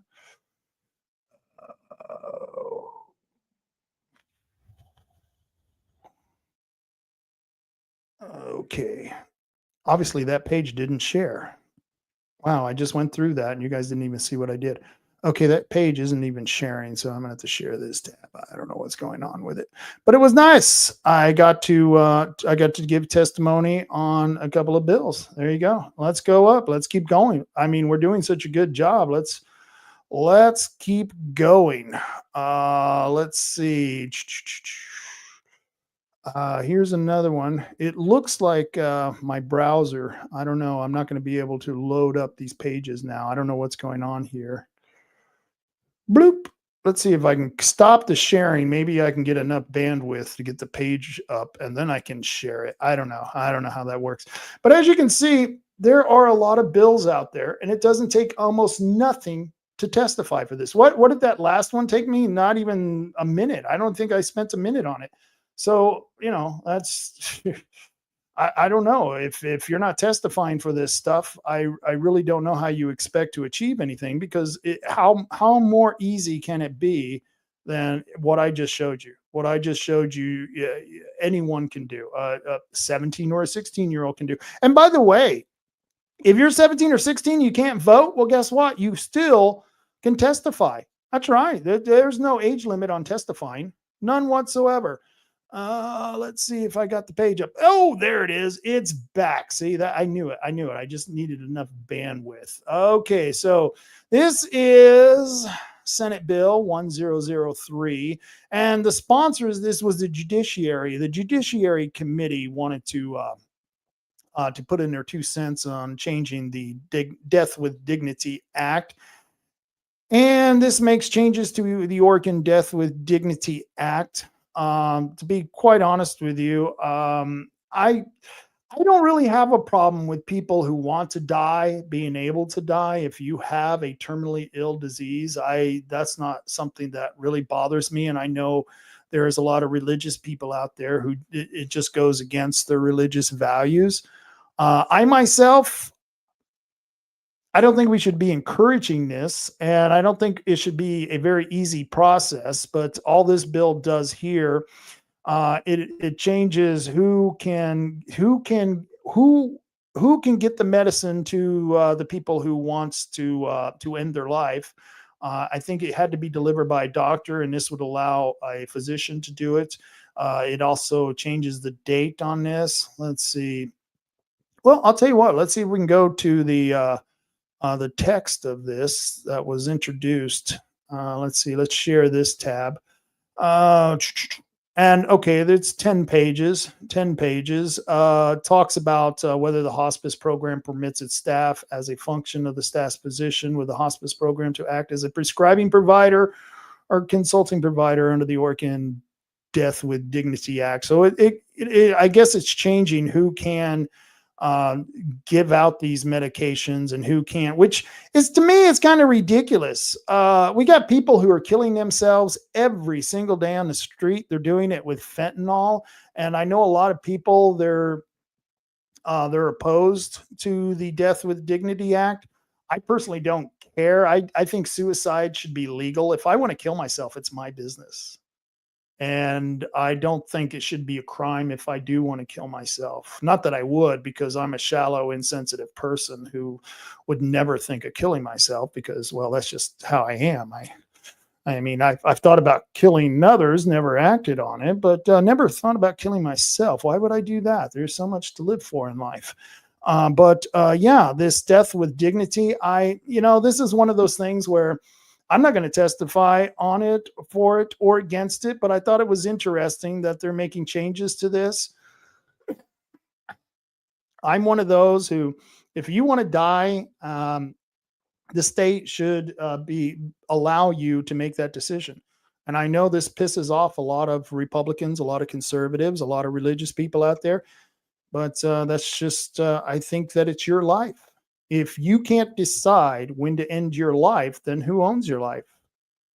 If the government can decide whether to end your life or not, I mean, they have capital punishment in this country. If the government can take away your life, why can't you take away your own life? And so this is one of those Death with Dignity acts. This is one of those where I go back and forth with a lot of conservatives on, because they think this is a bad idea.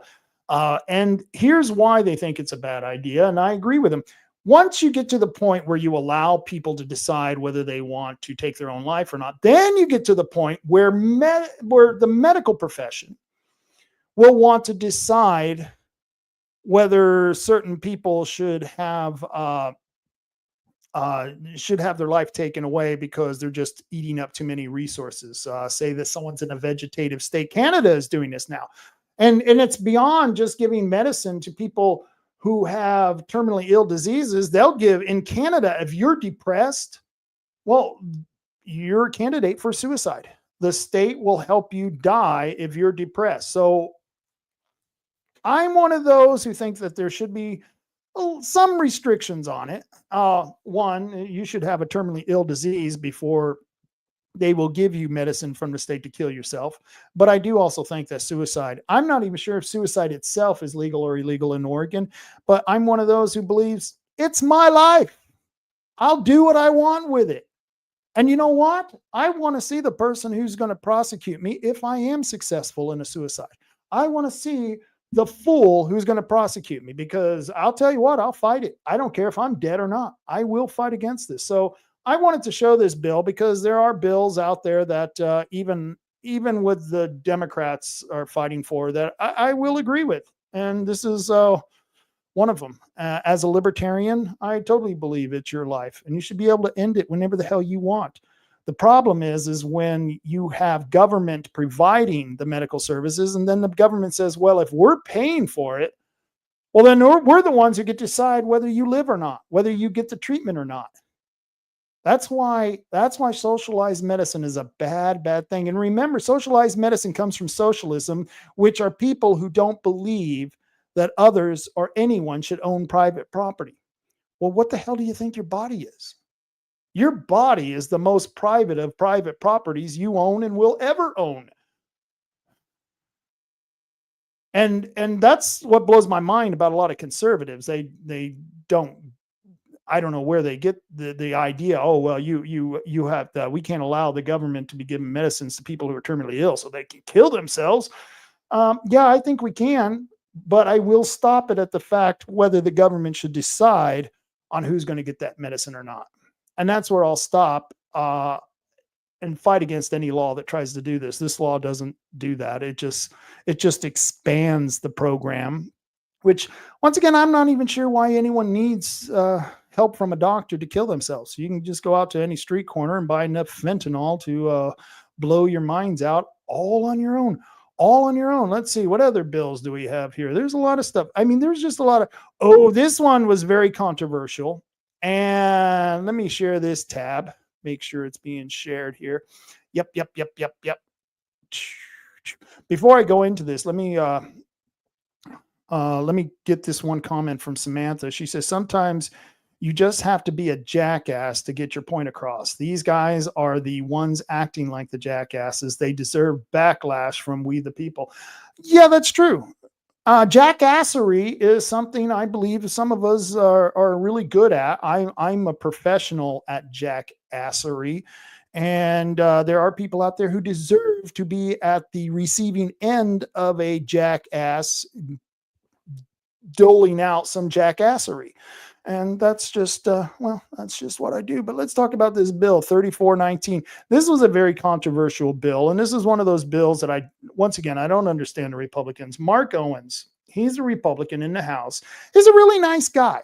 I've met him briefly once, I believe, at some Republican event. He seems like a very nice guy. I mean, I follow all the legislatures, especially the Republicans, and this is a pretty solid Republican, but I don't know why he thought it would be a good idea to go in with Representative Helm, who's a Democrat, and do a study related to water. Now, this one right here says directs the Water Resources Department to study rules related to water. Yeah, that's not what all it does, because they gut and stuffed this bill to where now they're talking about, charging you or putting meters on your wells on your private property. So I heard that this bill had died in committee. It said referred to agriculture, land use, public hearing held. Let's see what the public hearing held. This was in the House Committee on Agriculture, Land Use, Natural Resources, and Water. It looks like there were some changes proposed, and yeah, there were people who were opposed to this. In fact, I heard most of the people who were opposed to this, the majority. I think there was only one person. I don't want to go through all of those. Let's see. Let me see if I can go back here to where I was.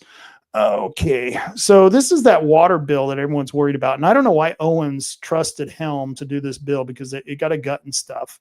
But then here's the weird thing. There's like 3 other bills in the legislature. Let me see. That Helm and Owens introduced that do the same thing. Let me see if I can share this. I'll share this tab. Now, this is House Bill 3702. 3702 does basically what 3419 does. Oh, okay. All right. That's interesting. I don't know why they have a double bill doing this. But then there's a third bill.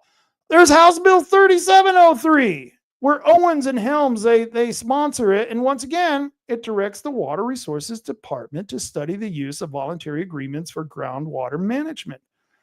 And of course, it's they talked about the studies and voluntary agreements, and I don't know where this bill has gone. I mean, I'm not sure which one they're focusing on, whether it's House Bill 3703, House Bill 3702, or House Bill 3419. This is just absolutely nuts. I mean, you got 4,000 bills up there, and you got 3 bills dedicated to the same issue.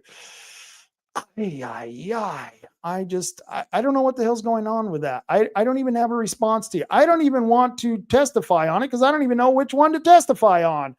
Maybe I'll find out. I'm going to give Mark Owens a call. I'll give his office a call and find out what the hell he wants us to do with this water bill. Okay, here's another bill. This is House Bill 3644.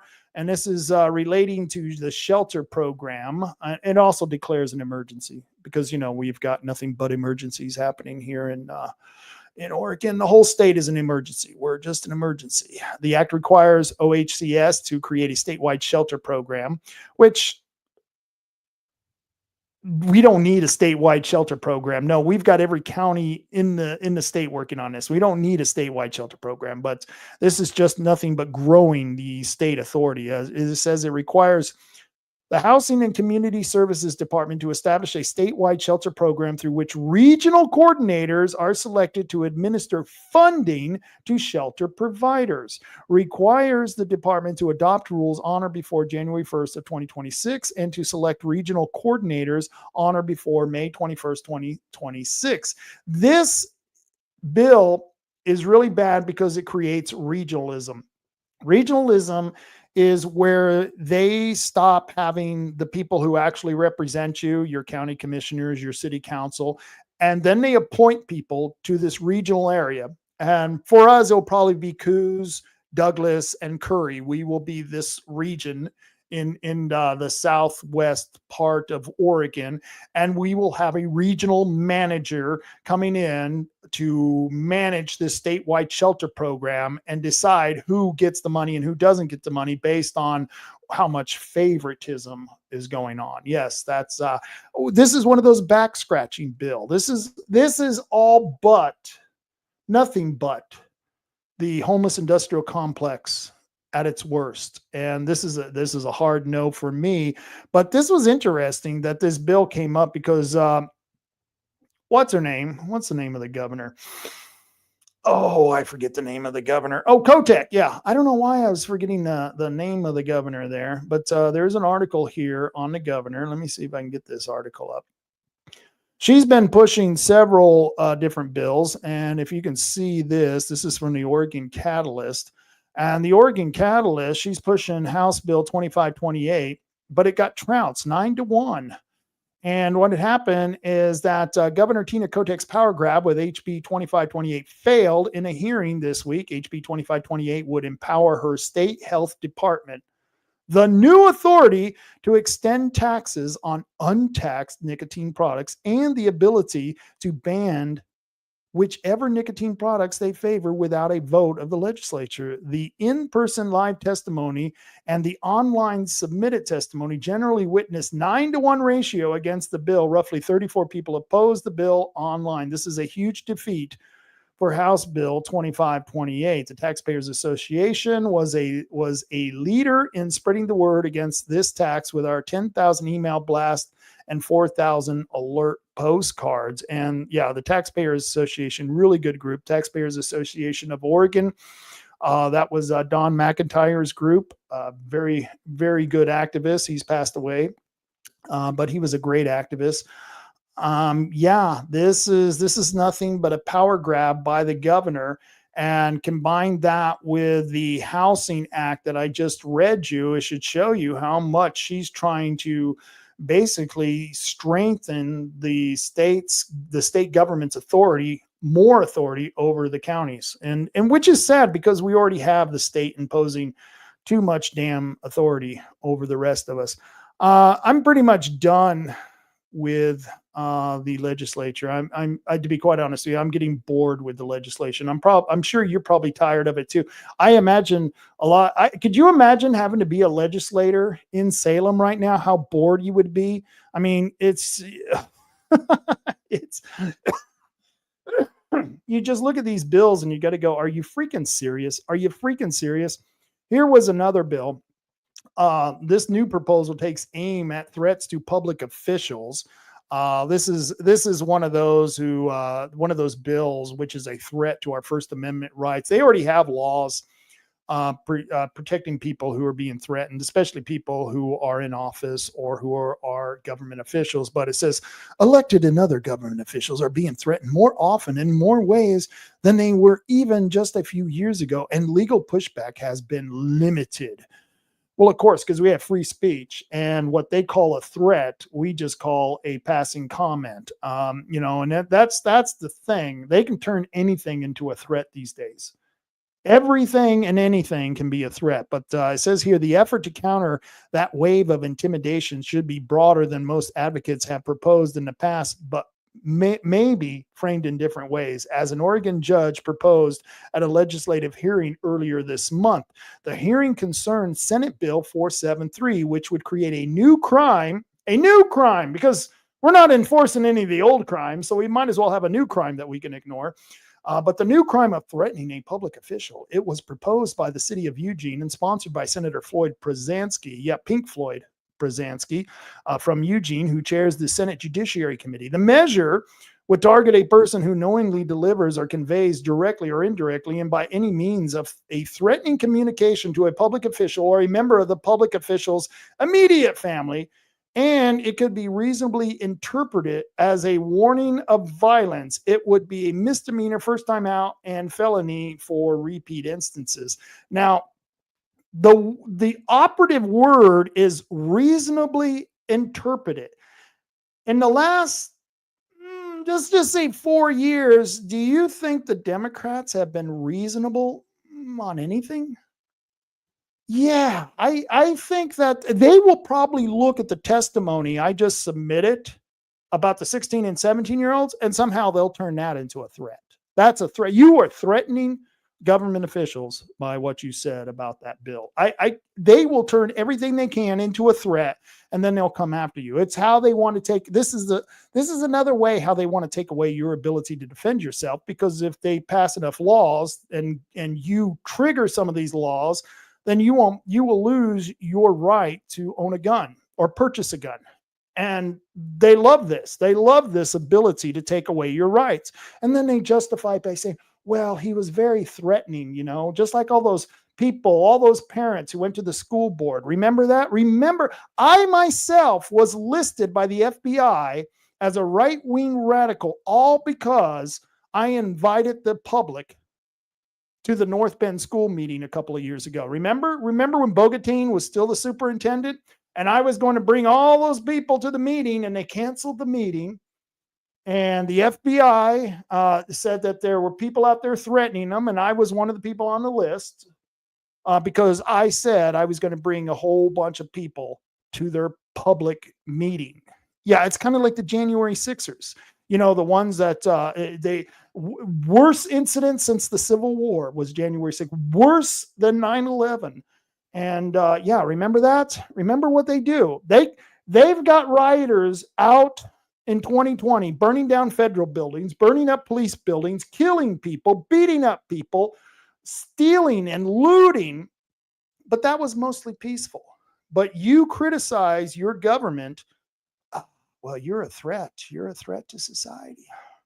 Let's see. Samantha Frost made a comment. She says, Owens is the definition of rhino. And the cool part is that people are finally waking up to our rhinos in Oregon. Yeah, I don't really know much about Owens. I thought he was a pretty solid Republican. I guess I'm going to have to check, Samantha. I don't know what his voting record is. But I'll tell you what, if he's voting for things like metering our private wells, yeah, I have a problem with Owens. That's a huge problem. I don't know why they, and remember, the Republicans passed that fire mapping bill, House Bill 762. Most of the House members voted for that bill. So, yeah, these Republicans, some of them are no better than the Democrats. And I love it when people go, well, you don't want a Democrat in there. Well, what does it matter when you got a Republican who's voting just like a Democrat? If I could get a moderate Democrat who votes better than a Republican who's representing me, I think I would do that. That would be better. And I know people go, oh, you don't want to deal with a Democrat. No, I don't, but I don't want to deal with a rhino Republican either. I don't know. It's a hard decision to make. Let's see. So I want to move on to some federal stuff because, well, this legislation, like I said, it's just boring me. This is really, really boring me. And I want to talk about some more entertaining things that has happened here. And let me see if I can find them. I know. Before I get out, I got to announce, and this was something that was kind of important to me because it's happening more and more often. Let me see if I can share this. Share screen. Okay, let me see if I get this up on the screen. All right, if you can see that, that's the Curry County website. Now, I don't know if you knew this, but it was last year that Curry County, was it last year or the year before last? I forget. They were hacked. And the county itself was threatened. They were told that if they didn't pay a ransom, that they would lose all their records. And the county said, screw you, we're not going to pay a ransom. And of course, they lost all their digital records and they had to go back and make new copies of the digital records based on the paper documents. And so they're having a Curry County Cybersecurity Summit. And this is happening May 13th and May 15th. And Curry County announced a cybersecurity summit to address growing threats to critical infrastructure. This is happening in Gold Beach, Oregon. Curry County is proud to host its first cybersecurity summit on May 13th through the 15th, 2025, bringing together leaders from local government, special districts, and cybersecurity experts to address the increasing dangers posed by cyber attacks. I'm pretty sure this was open to the public. So you can sign up if you go to their website at the Curry County government, and you read through this, you can see where you can register. It says, mark your calendar for May 13th through the 15th, 2025, and reserve your spot. Together, we can strengthen our district's defenses against growing cyber threats. Well, that would be a good thing. That would be a damn good thing. Yeah, I just wanted to show you guys that. Let me make sure I'm still sharing that. Yeah, that's working. And so, good thing happening there in Curry County. Let's see though. I wanted to talk something on the federal level, and I can't seem to find the story that I wanted to talk about. But it was hilarious. Oh, I can't find it. Don't matter. It don't matter. So you saw the thing from Zelensky. I don't know why I don't know why I call him Lewinsky. Maybe I'm thinking of Clinton. Maybe I'm thinking of a blue dress. I don't know. But Zelensky, he comes to America, and this guy, you saw the interview. I can't believe, like I said, how these people treat America. We pay for all this shit. We pay for it all. We pay for the dinner, and they want to bitch to us about the service. It's like, dude, we paid for it. If anyone's going to bitch, it's going to be us. And you better say thank you for the dinner. Yeah, if you don't, we ain't buying you dinner anymore. And I don't think we should be buying dinner. And when I say dinner, I mean all those arms and money and resources that we're sending to the Ukraine. And I know that Zelensky's backed out on the the mine deal that Trump had, which was a great deal. I don't know what the hell Biden was thinking other than covering his ass from all the corruption that he has dealt with or has committed with the Ukraine. But Biden didn't secure any repayment of the billions of dollars that we have sent to the Ukraine. And so I thought it was pretty genius for Trump to want to get those natural resources, those rare earth minerals, and because China wants them. You don't want China getting them, and you certainly don't want Russia getting them. And it puts American interest in the Ukraine as far as people who are mining those rare earth minerals. That right there is important for the fact that Russia is less likely to attack the Ukraine if they know they're going to kill and harm Americans. It's going to be a less attractive target for them to do that. But we want to end that war anyway. And we should end that war because Zelensky is taking us into World War III, which is stupid because nobody on the planet truly gives a shit about Ukraine. I know I don't. I could care less. I don't eat Ukrainian food. I don't listen to Ukrainian music, and I'm not married to any Ukrainian women. So I could care less about the Ukraine. And it's none of our business. And that goes for Israel as too. And that pisses me off that our president is giving so much money to Israel. He's talking about Gaza. I guess that's going to be the 52nd state. I don't know what his plans are in there, but I don't think we should be messing with all these foreign entanglements. But if we are going to mess with them, I prefer Trump to be there because, like I said, he's a strong person. He leads through strength, and he knows how to negotiate these issues without being, well, a bitch. That's Biden. He was worse than a bitch. He was a brain dead moron. And but it was beautiful that the Zelensky got his, because the guy's a bad guy. And I don't know if you remember this. This is a video I want to show you. And I believe this is from the G8 summit a couple of years back. Tell me if you think this guy really has Americans' interest at heart. The U.S. will have to send their sons and daughters exactly the same way as we are sending their sons and daughters to war. And they will have to fight because it's NATO that we're talking about, and they will be dying. I would sooner go over to the Ukraine and put a bullet in Zelensky's forehead before I would send one single child to the Ukraine.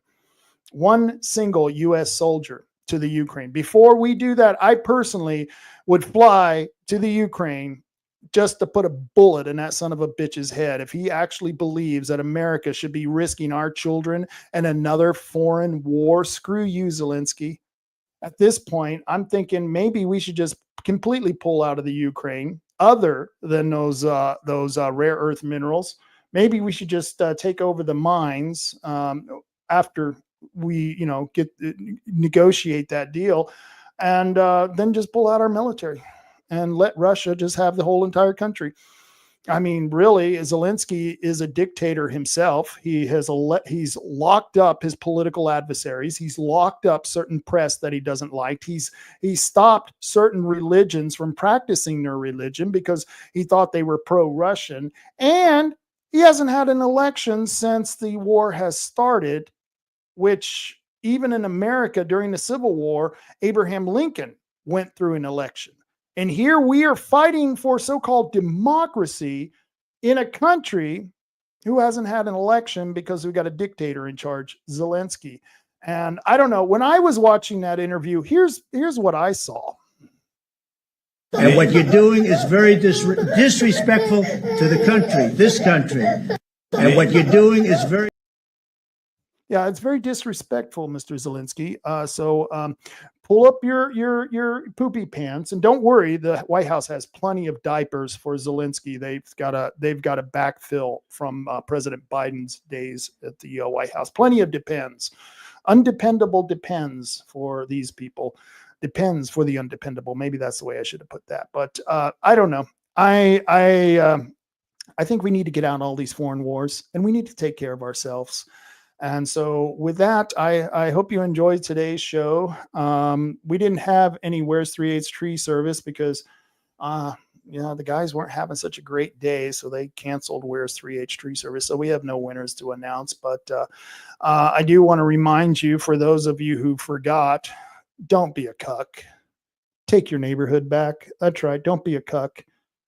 Yeah, we've got a couple of new homeless people in Bandon, and they've been hanging out up at Ray's, making a mess of the place. And I know the police were just by there talking about to them today. And well, I don't know. We may have to pay those guys a little bit of a visit because I don't like litter bugs. And I'll tell you what, if they, this is at Ray's, but if they come back here to our streets and they start camping out here, they're going to have a little bit of a problem because we're not cucks here on Division Street. No, not on Division Street. We don't allow any of our neighbors to be cucks. We force them all to step up and stand their ground and take back your neighborhood, because you shouldn't be a cuck. You should take your neighborhood back. That's what you should do. And the thing is that they've got a law they're trying to pass in California where they're going to give a directive in this law telling anyone who's facing harm that you have to run away. You can no longer stand your ground. You can no longer defend yourself. You have to run away. So I guess if someone breaks into your house, is raping your wife, beating your children, kicking your dog, and burning your Bible, well, you better run. You better run, because that's what America's all about. American men now are a bunch of ballless wonders, and now we're going to be forced, especially the ones in California, which I don't think there were too many men with balls in California anyway, but the ones who did have some were probably transgender people anyway. They should probably move out, because if California passes this law where you can no longer stand your ground, that's coming to Oregon. And I'll tell you what, it'll be a cold day in hell before I let a criminal come in and scare me off my property, scare me out of my house, intimidate me in any way. It'll be a cold day. I would rather be put 6 feet under before I run away from one of these derelicts, these pieces of garbage. And so when you've got legislators in California telling people you don't have a right to defend yourself, somebody needs to go up to Sacramento. Is it Sacramento? Yeah, that's the capital of California. Someone needs to go to Sacramento and start kicking some legislative butt and tell them, don't defend yourself. Just lay there and take it. That's the law you want to pass. Well, then that's the law you should live by. But real people, real Americans, we're not going to put up with that shit.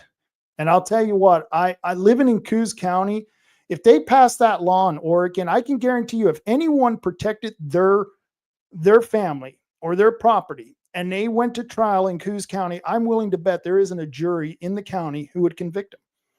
I guarantee you there would be a hung jury, because most of the people of Coos County, 60% of them voted for Donald Trump. I can guarantee you 60% of them aren't going to put up with the government telling people not to defend themselves. And you know why? Because you shouldn't be a cuck. Don't be a cuck. Take your neighborhood back. And don't let people in California tell you, oh, no, you got to run. You got to hide. God, what a bunch of pussies in California. I swear, it's just pathetic. You should be damn ashamed of yourselves. Well, that's today's show. We're going to be having the Friday night rant this Friday. And before I get out of here, let's see. I got some announcements to make about some meetings that are happening. This is important. You guys know who Dr. Frank is. I've interviewed Dr. Frank a couple of times. I've filmed his debate at the county. Well, he's going to be back in Oregon on the 12th. He isn't going to be here, but he is going to be in Lebanon, Oregon on the 12th of March. And there's an invitation right there. All of you are welcome to go see that. I haven't got that posted on my website, but I will soon.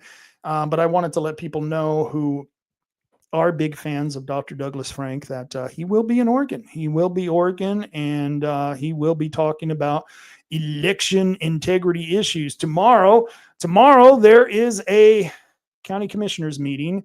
And if I don't attend in person, I can guarantee you I'll be online. If I can get online. The last meeting, I couldn't even get online. I don't know what the hell was going on.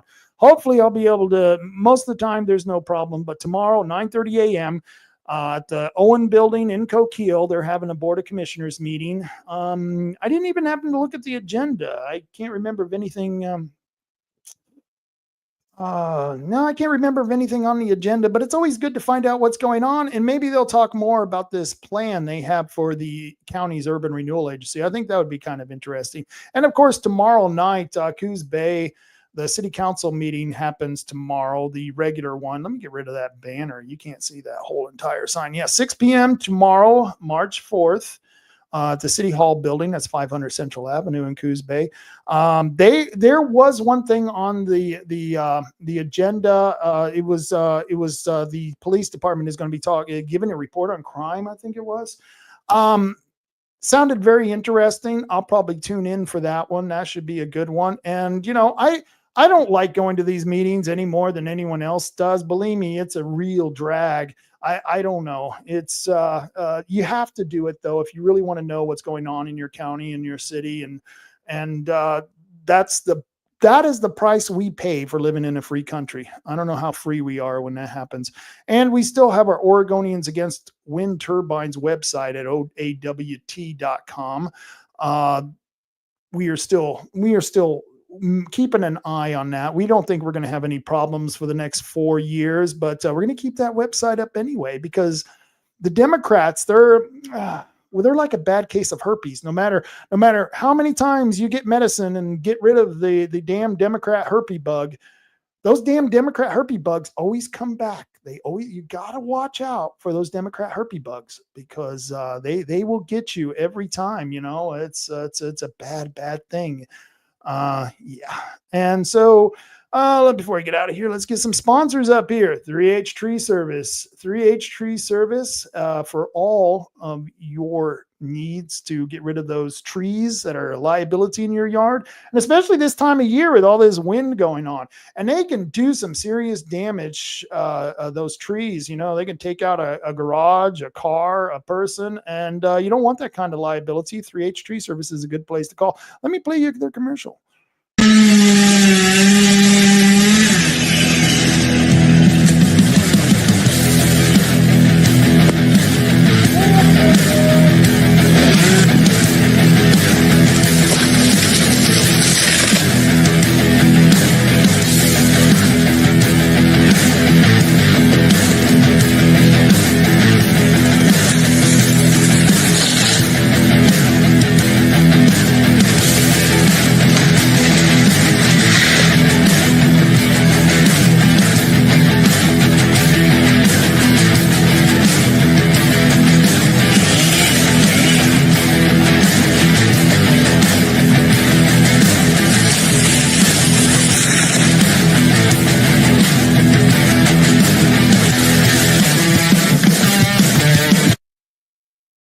And that's 3H Tree Service. You can reach them at 541-294-1800. You've got a piece of property that needs to be managed. You need to take out some trees. They do microforestry, where they come in and take out a whole bunch of trees on a small piece of property. It's called microforesting. Like I said, I thought they went in and took out bonsai plants. So that was, I'm not sure. It's small. It's small lands, not small trees.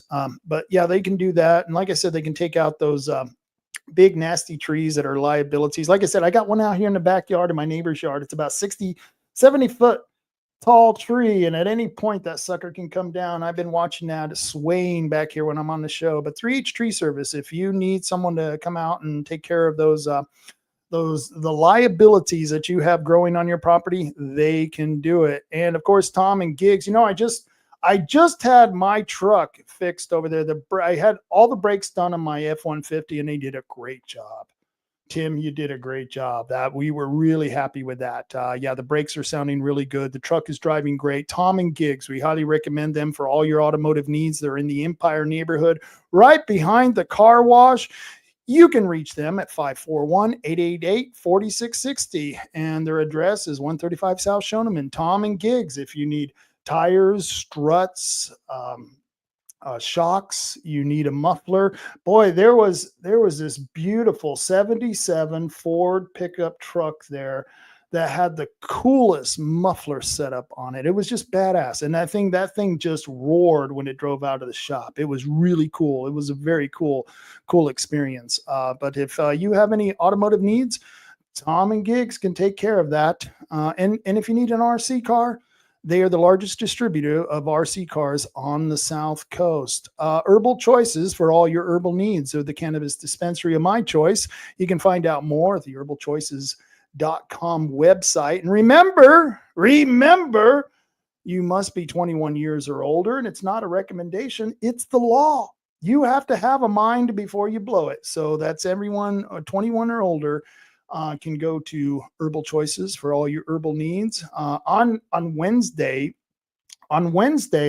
they've got a sale on a lot of different things, on some pre-rolls and some gummies. I think on Wednesdays it's Wild Wednesday, and they sell those wild gummies. And yeah, I think they're kind of interesting stuff. But Herbal Choices for all your herbal needs. Great sponsors and been with me for a long time. And they've got 5 different stores, one in Charleston, one in Coos Bay, one in South of Bandon, one in Reedsport, and of course, one in North Bend. And I've got to mention Oregon Firearms Federation. I don't know if you saw the latest newsletter coming out of the Oregon Firearms Federation coming out from Kevin Sterrett. It was great. God, he is really good. He really knows the political landscape better than probably anyone else I know here in Oregon. Kevin is great at it. And he is operating the only no compromise gun group in Oregon, OregonFirearms.org. Sign up for their newsletter. If you got a little bit of extra cash, please give it to them. If you truly believe that you have to stand up and fight for your Second Amendment rights, which you do, then they're the group you need to give to, because they're the ones who put their money where their mouth is. They have gone to court, and they have defended our right to self-defense against the authoritarian powers that be. And thank goodness we have people like Kevin Sterrett. Oregon Firearms Federation. Find out more at OregonFirearms.org. They're not my sponsors, but I like to mention them. Bandon Gun Club at BandonGunClub.org. Good group of people. Highly recommend their organization, especially if you want to hone in your firearm skills, or you want to try a trap shoot out there. They've got a 5-stand trap shoot. Beautiful thing. You take your shotgun out there, and they'll shoot from 5 different directions, and you got to hit something. Yeah, it's really neat. A good way to hone in your skills. And of course, Taiga Sports Park, ran by the Taiga Sports Park Association, and you can find out more about the firing range at taigasportspark.org. They got a 100-yard range to sight in your scope, to hone your rifle skills.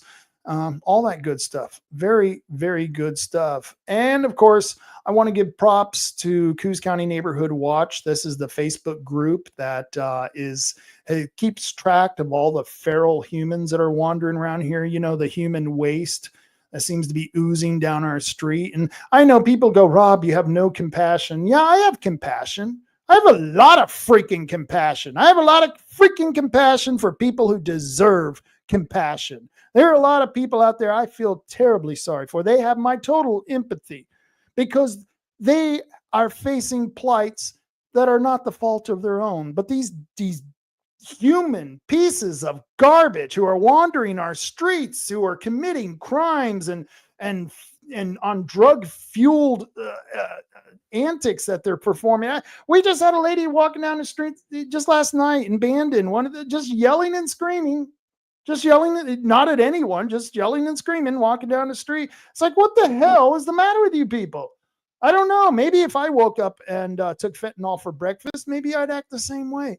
I don't know. But if I did, I certainly hope Coos County Neighborhood Watch would have me listed on their feral human list there. And you can find out more by joining their group at Coos County Neighborhood Watch on Facebook. I highly recommend it because these people are active. They're very active and they're very informative. And if you want to find out on the crooks in your neighborhood, if you get robbed, let's say your car gets robbed or your house gets robbed, immediately go to Coos County Neighborhood Watch because they have recovered property for people. You would not believe the amount of property they have gotten back for people because people were aware, got the word out, and notified the proper authorities, or they just took care of it themselves. Yeah, there are people out there. And it's not vigilantism to go out and protect yourself, to get your property back. It's not vigilantism to stop the criminals from violating your rights. No, that's called self-defense. So these people out there who keep accusing people in the Coos County Neighborhood Watch of vigilantism, no, it's not. It's not at all. You have a right to defend your neighborhoods from criminals. You have a right to defend your family and your home. It's an American right. If you believe in God, God gave you that right. If you believe nature and you don't believe in God, nature gave you that right to defend yourself. Who do you think in nature is going to defend you? Nobody, just you. You are your best defense. You are your last defense. You are your first defense. You, the individual. And so it's not vigilantism to defend your neighborhoods, to defend your property, to defend others who are vulnerable to these derelicts who are wandering around our streets. And I personally, I'm very thankful that Coos County Neighborhood Watch exists. I couldn't be more happy with the group than this group here. Very, very good group of people. Let's see. Do I have anything else I want to? No, it looks like I've hit. Let's head over to the comments. Oregon Outlaw. Hey, Oregon Outlaw. Good to see you, man. Good to see you. Boy, I heard you had a hell of a time at the SWAC board meeting the other night, Oregon Outlaw. Yeah, I heard you were raising a little bit of a ruckus. That's okay. We like that. We like that a lot. But Oregon Outlaw says we should have put him in Gitmo until his country could have an election. There you go. That's what Trump should have. Trump in advance says, look, okay, you're being an asshole. We got you right here in the White House.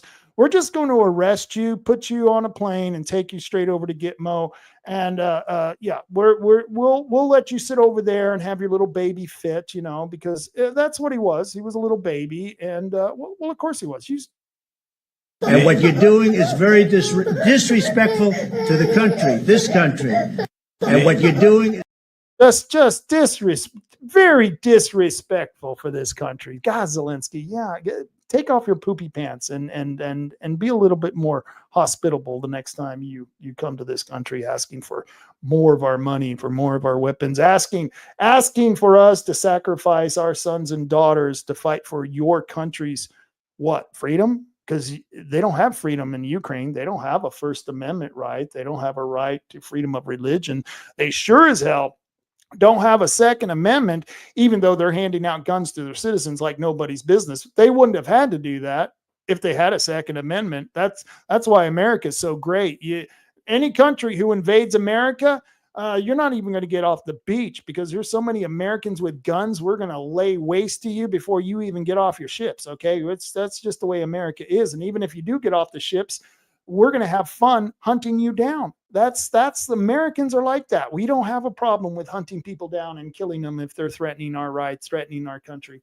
And Zelensky, we're not going to protect your country. We're not going to sacrifice our children to protect your country. Like I said, I don't even listen to Ukrainian music. I don't eat Ukrainian food. I don't give a damn what happens to your country. I'm concerned about America. And it really ticks me off that some third world leader despot thinks he can threaten America, who thinks that he can use us as his personal credit card machine, and he doesn't even have to say thank you. Yeah, screw you, pal. We're not sacrificing anymore. And I want to thank you all for joining me today. It's been a beautiful day. Beautiful, beautiful day. And I'll see you on Friday. Friday ought to be pretty good. Friday ought to be all right. We're going to have a rant. I don't know who we're going to have on the rants, but we're going to have a rant. Friday night. See you then, and I'll see you next Monday. Next Monday, I've got a pre-recorded interview with a gentleman who's going to be talking about hydrofuel. I haven't done the interview yet. I have no idea what hydrofuel is. I'm not a scientist. I'm not a mechanic. I'm not a gearhead. I have no idea what's going on here, so I'm willing to listen to it and see what happens. I got one more comment. Nikki Taylor says cheers. Nicole Taylor says cheers. Cheers. Cheers, Nicole. It was good seeing you today. And I'll see you Saturday at our little event. And so until next time, folks, until Friday, until next Monday, you know what I always say? You know what I always say. Carry on, Coos County. Carry on.